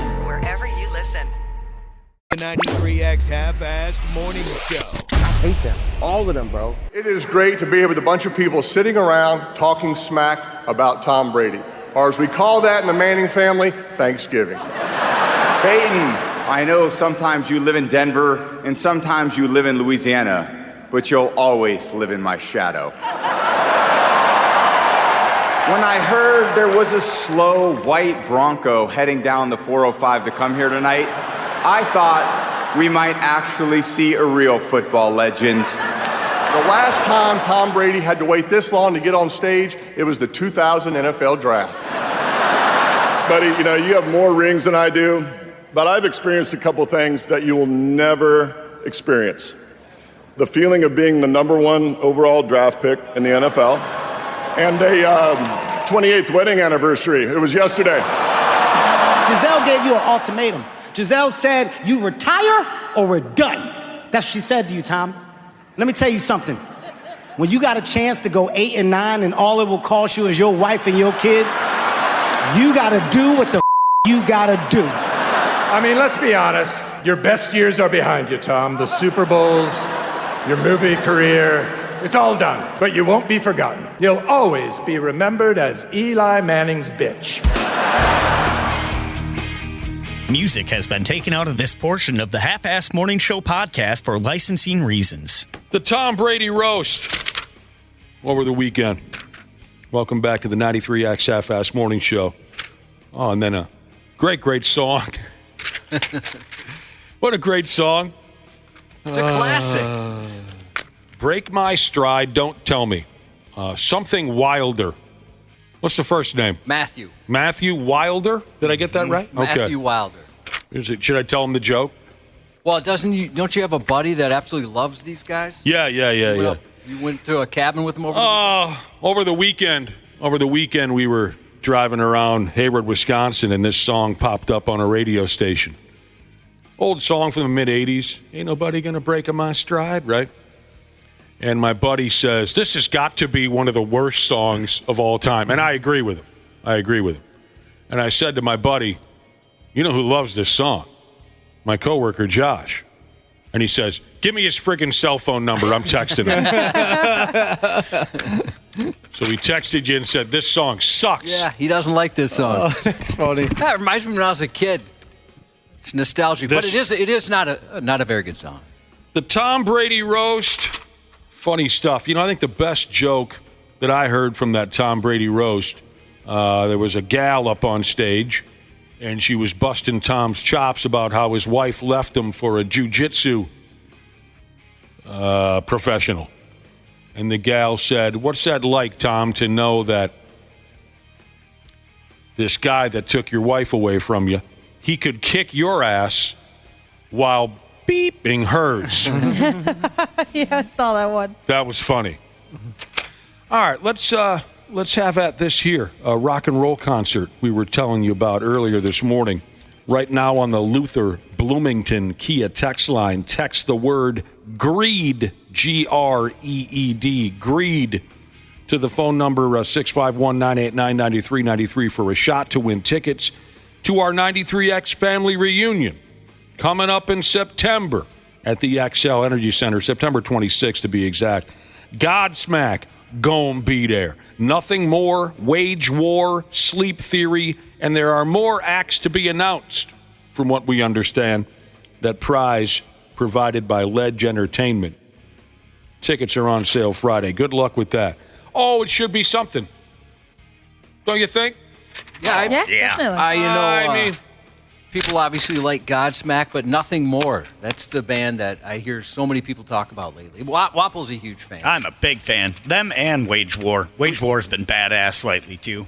The 93X presale, by the way, tomorrow at 10 a.m.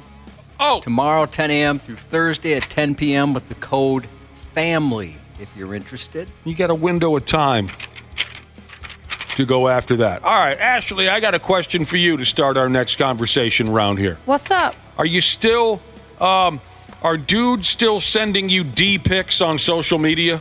It's not as bad as it used to be, but every now and then, yeah. You're not swimming in D pics like you were maybe a few years ago? Nope. And to be clear, you're not soliciting these. Folks just offer them up for you. Yes, it's just free D pics for me. D-pics. Not asked for. I mean, do they post any comments, or is it just here you go? It's usually just the penis. That's it? Yep. And you're assuming it's theirs, of course. Yeah, I think so. Have you recognized any? No. No. And these guys have sent them to you. They've been completely random, not like maybe a guy you'd been flirting with back when you were single. No, Just totally out of the blue. Just random strangers. Yep. Anyone we know maybe send you an unsolicited one? I don't believe so. Here's the deal. I'm going to have you explain this to me again, because I get involved in nothing social media related. So I don't even know. How is it that a stranger can just give themselves an erection, take a picture, and send it to you out of nowhere? How does that work? Where are you hanging out on social media where that's a thing? It's in any of my DMs. So I have certain DMs locked down. Well, all of my DMs are locked down, but they direct usually land, messages? Yeah, they usually land in like a separate folder where I have to go through them to accept them. But what are you? To see what they messaged me, I have to actually open it and see the picture. So. But you're saying, but I don't understand. TikTok, Instagram, Facebook. Where does this happen? For me, it's mostly Twitter and Instagram. Twitter, okay. Twitter and Instagram. A guy can just randomly send a picture of his hard-on to anybody. Yep. And it's just a matter of whether you open the picture or not. Yep. I don't understand how there's not some trouble for that. You know what I'm saying? You can report them. It's sort of like public nudity, isn't it? Yeah, I mean, like there's not, I mean, maybe it's difficult to prosecute. I don't know. But yeah, I can't just walk up to a girl and go, oh, hey, check this out. Yeah, I don't get it either. Definitely should be monitored more than it is. And it seems like this is common for women, right? It's not like you're an anomaly. You hear that quite a bit. Yeah, I don't know a single girl that this hasn't happened to. Just a random D-pic. Yep. Can you think of the max amount you ever received in one day? Oh gosh, I have no idea. I mean, if we stacked them up like cordwood, would they reach, like, say, Wapple's height? About 5'7". Oh. What are you, Wapple? 5'5", 6, 7? Yep, right in there. Could we stacked them up on top of each other? Would they be taller than Wapple? Yeah, definitely. There was a day where I found out that I guess I had a Tinder and I didn't know about it. Oh. And that week was interesting, to say the least. That's incredible. That's the whole process to me is so fascinating. So you said you know a lot of girls, or maybe you even said every girl you know has had this happen. Yeah. Has it ever worked? Just for guys out there considering doing it, has it ever achieved whatever goal that is? I'm assuming it's where a girl's going to be like, my God, what a specimen. I need to know more. Let's go out on a date. Never once have I heard of this working.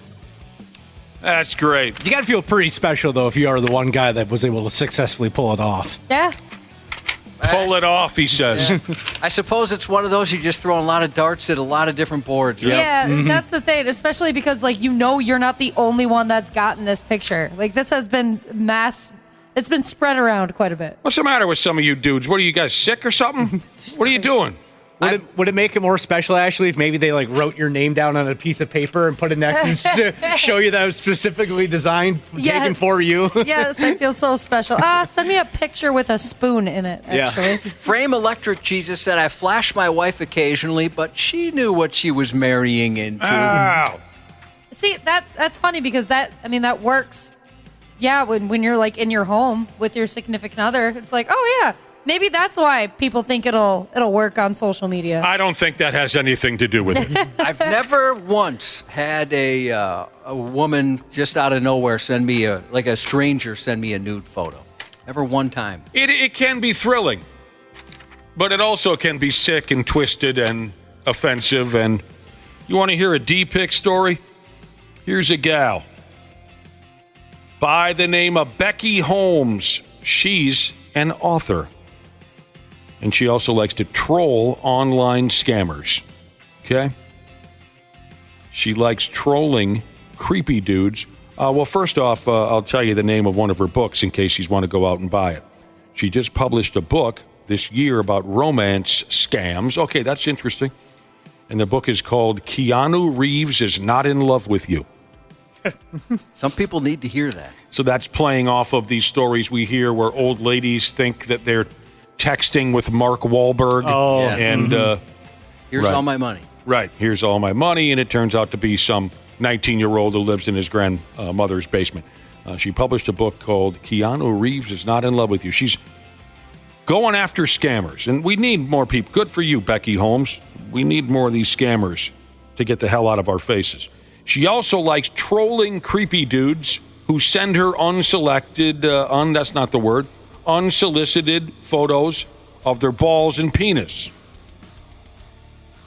And some of what she does to get back at these derelicts is being talked about a lot on social media. It says here, on her birthday, a guy direct messaged her a picture of his penis.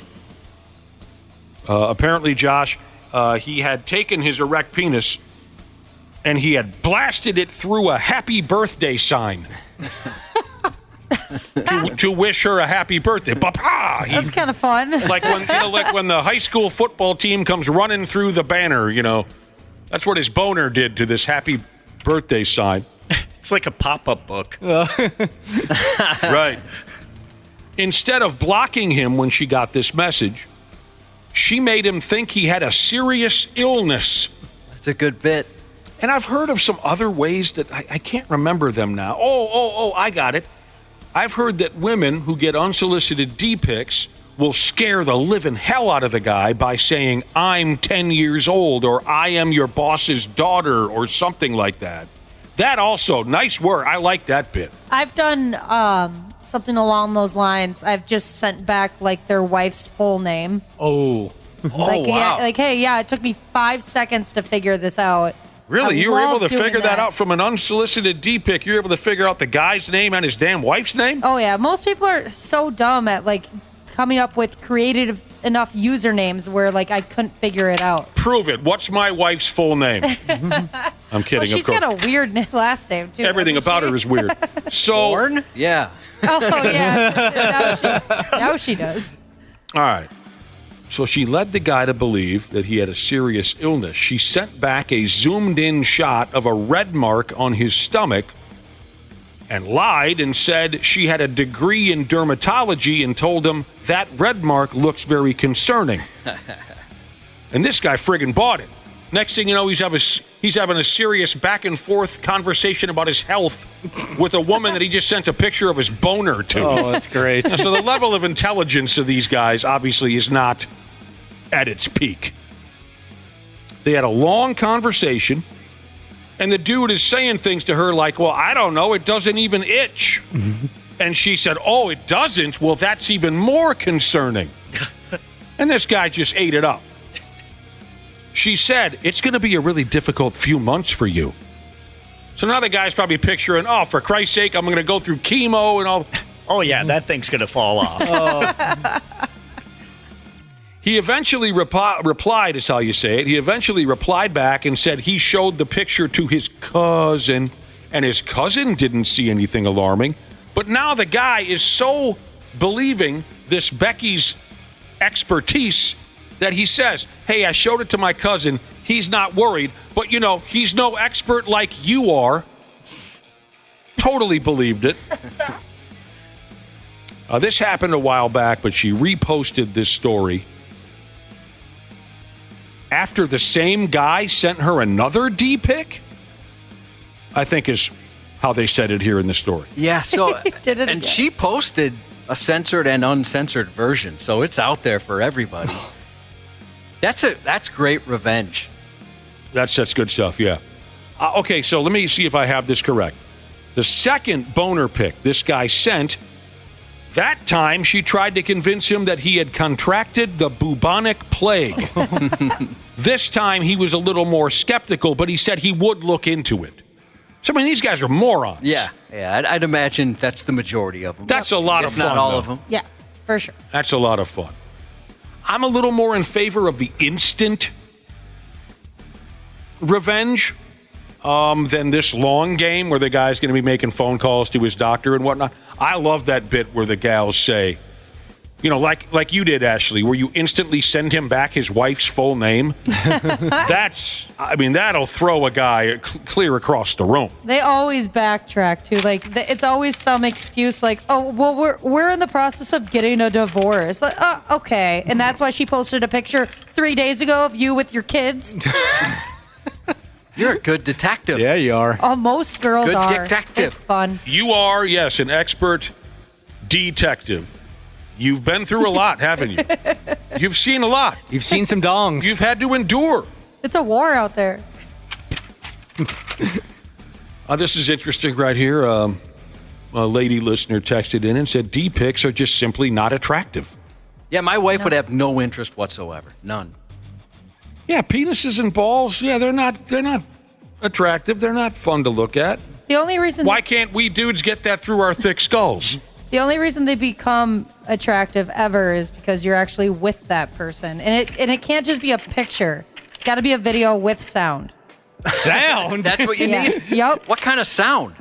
Either If you can cleanly say. some moaning or either just like the sound that it naturally makes. She's a wild one, Cubby. Guess so. You mean like when he's using it? Yes. Okay, gotcha. Because mine barks sometimes, and I'm a little concerned. Just on its own. And it sneezed once. I'm not scared of it. Oh, this person's growls. Okay, so yeah, you're right. There is a normal sound for just a regular mode penis. That's neat. She wants to hear the FAP action. There you go. Yeah. I've never heard anybody say something like that before. That adds it for you, huh? Oh, definitely. Oh, God, are you seeing these other text messages, Josh, about what some of our listeners' penises, the sounds that they make? What did you say so far? A growling? There's a growling, a barking, a hissing when it's mad. Hissing? Someone says here. The 93X Half-Assed Morning Show. If something should happen to one or both of us, I'd regret not having said this, so I'm just going to say it. You have a nice penis. I see it a lot, I don't say anything, but it's nice. Now, you say something nice about my penis. Yeah, before we go, we were talking penis sounds. Ashley wants some audio. You know, a few female listeners text in and they agree with you, Ashley. Nice. Pictures don't cut it. They want video with sound. I knew I wasn't alone. Chicks dig sounds. They do. Ashley wants audio. Penis sounds. Josh says his barks. Others in our audience, one said it growls. One said it hisses when it's mad. One listener says his giggles. Here's a listener who says his penis goes on political rants. Oh boy. I mean, everyone's doing it these days. I'd like to hear that, actually. Maybe I'll agree with some of the points. It sounds like something South Park would do. One listener says his penis makes a lightsaber ignition sound. That's cool. Someone here makes the old-timey car honk sound. Auga! I like that one. So, we were talking about random D-pics. It's a horrible, awful thing. Person here says makes a similar sound to an incorrect game show answer buzzer more often than not because he's an old married guy. I was just thinking the Price is Right loser horn. Bum, bum, bum, bum. I wish mine yodeled like the cliffhanger game on The Price is Right. I love that guy. Me too. It's a beautiful song. So random D-pics. It's a problem for a lot of ladies. Now, we talked about how some ladies get instant revenge. Some play the long game. There was a lady who tried to convince the guy he was dying of cancer by looking at a freckle on his stomach. Oh, dude, you're going to die. And the guy bought it. But there are plenty of ladies out there who just squash these sumbitches right away and say, I know your boss, or I know your wife, or Ashley figures out their names, the sender's names, and their family members' names, and says, hey, how about if I send this over to... So on that topic, a listener told me there's a model out there somewheres on the godless social media who gets a lot of D-pics, and she finds a way to send the pics to the sender's mothers. Oh, that's pretty good right there. That is good. Now, but I found this interesting. On random genital pics, Girl X Sheezes, a listener of our show, says that she's received a lot of random vagina pics as well. Oh, I've never had one of those. I wonder if she's on like a dating site for lesbians or something. I don't know. Or is that just on regular social media you can get that? I didn't get any details. Wapple, does that make you want to sign up for Insta? Just in case? No. I don't know what you're missing out on, dude. Snatch chat? No. On Facebook, I don't know how someone's doing it, but I'm getting a lot of spam from different accounts that keep tagging me and stuff that I don't want to be tagged in. I and hate that. it. Oh, every single couple hours. Like You've been inappropriate tagged in stuff? this. What? Inappropriate stuff? Like women breastfeeding and sex scenes and stuff like that. And I'm like, God, if someone finds this, I could be in so much trouble. Well, is it based on your browser history? I mean, No, it sends notifications. It's like, hey, this person, and then they can tag a bunch, like whoever they want to tag in. Yeah, so just bot accounts. You're into breast milk? No, not at all. I like how often do you watch it? Never. Never as in daily? As in, I've never watched it. Girl X Sheezes says she receives a lot of random vagina pics, too. Yeah, you don't hear about that too often. No. If ever, really. I would assume it's a guy sending me that to try to trick me into something. Oh, that's a good point. Probably. So you talk about, I don't understand what you're saying, Wapple, completely, because, I don't follow these things, but you receive random videos and whatnot. Would you prefer a D-pic over these spam things you're receiving? No. Oh, so it's not that bad. Yeah, I guess if I had to choose one, I guess I would go with the boobs. Yeah. Even if they're trying to talk you into signing up for a breast milk fan club. Understood. Oh, God, there's some filthy stuff out there, isn't there, Josh? There is. Okay, so here's the social, according to the Brother and Sisterhood, the social media site where you're getting random vagina pics. That's Instaclam. Oh. Yeah. That makes sense. I've heard of that one, yes. Instaclam. It just happens before you even know it. Speaking of vaginas, yes. Happy birthday to our buddy and former co-worker, Graham. Many around here call Grant and even rap about it because they can never remember his real name. Grant! I miss our buddy. Oh, we got to get together with him soon. Yeah, we do. Because Grant is giant. Happy belated birthday to Monsta, who turned 15 yesterday from Dad, box truck rapper Jesus. Happy belated birthday to lineman for the county Jesus from mediocre machinist Jesus. And happy birthday to you, fuel hauling Jesus. Have a great Tuesday. The 93X Half-Ass Morning Show. 93.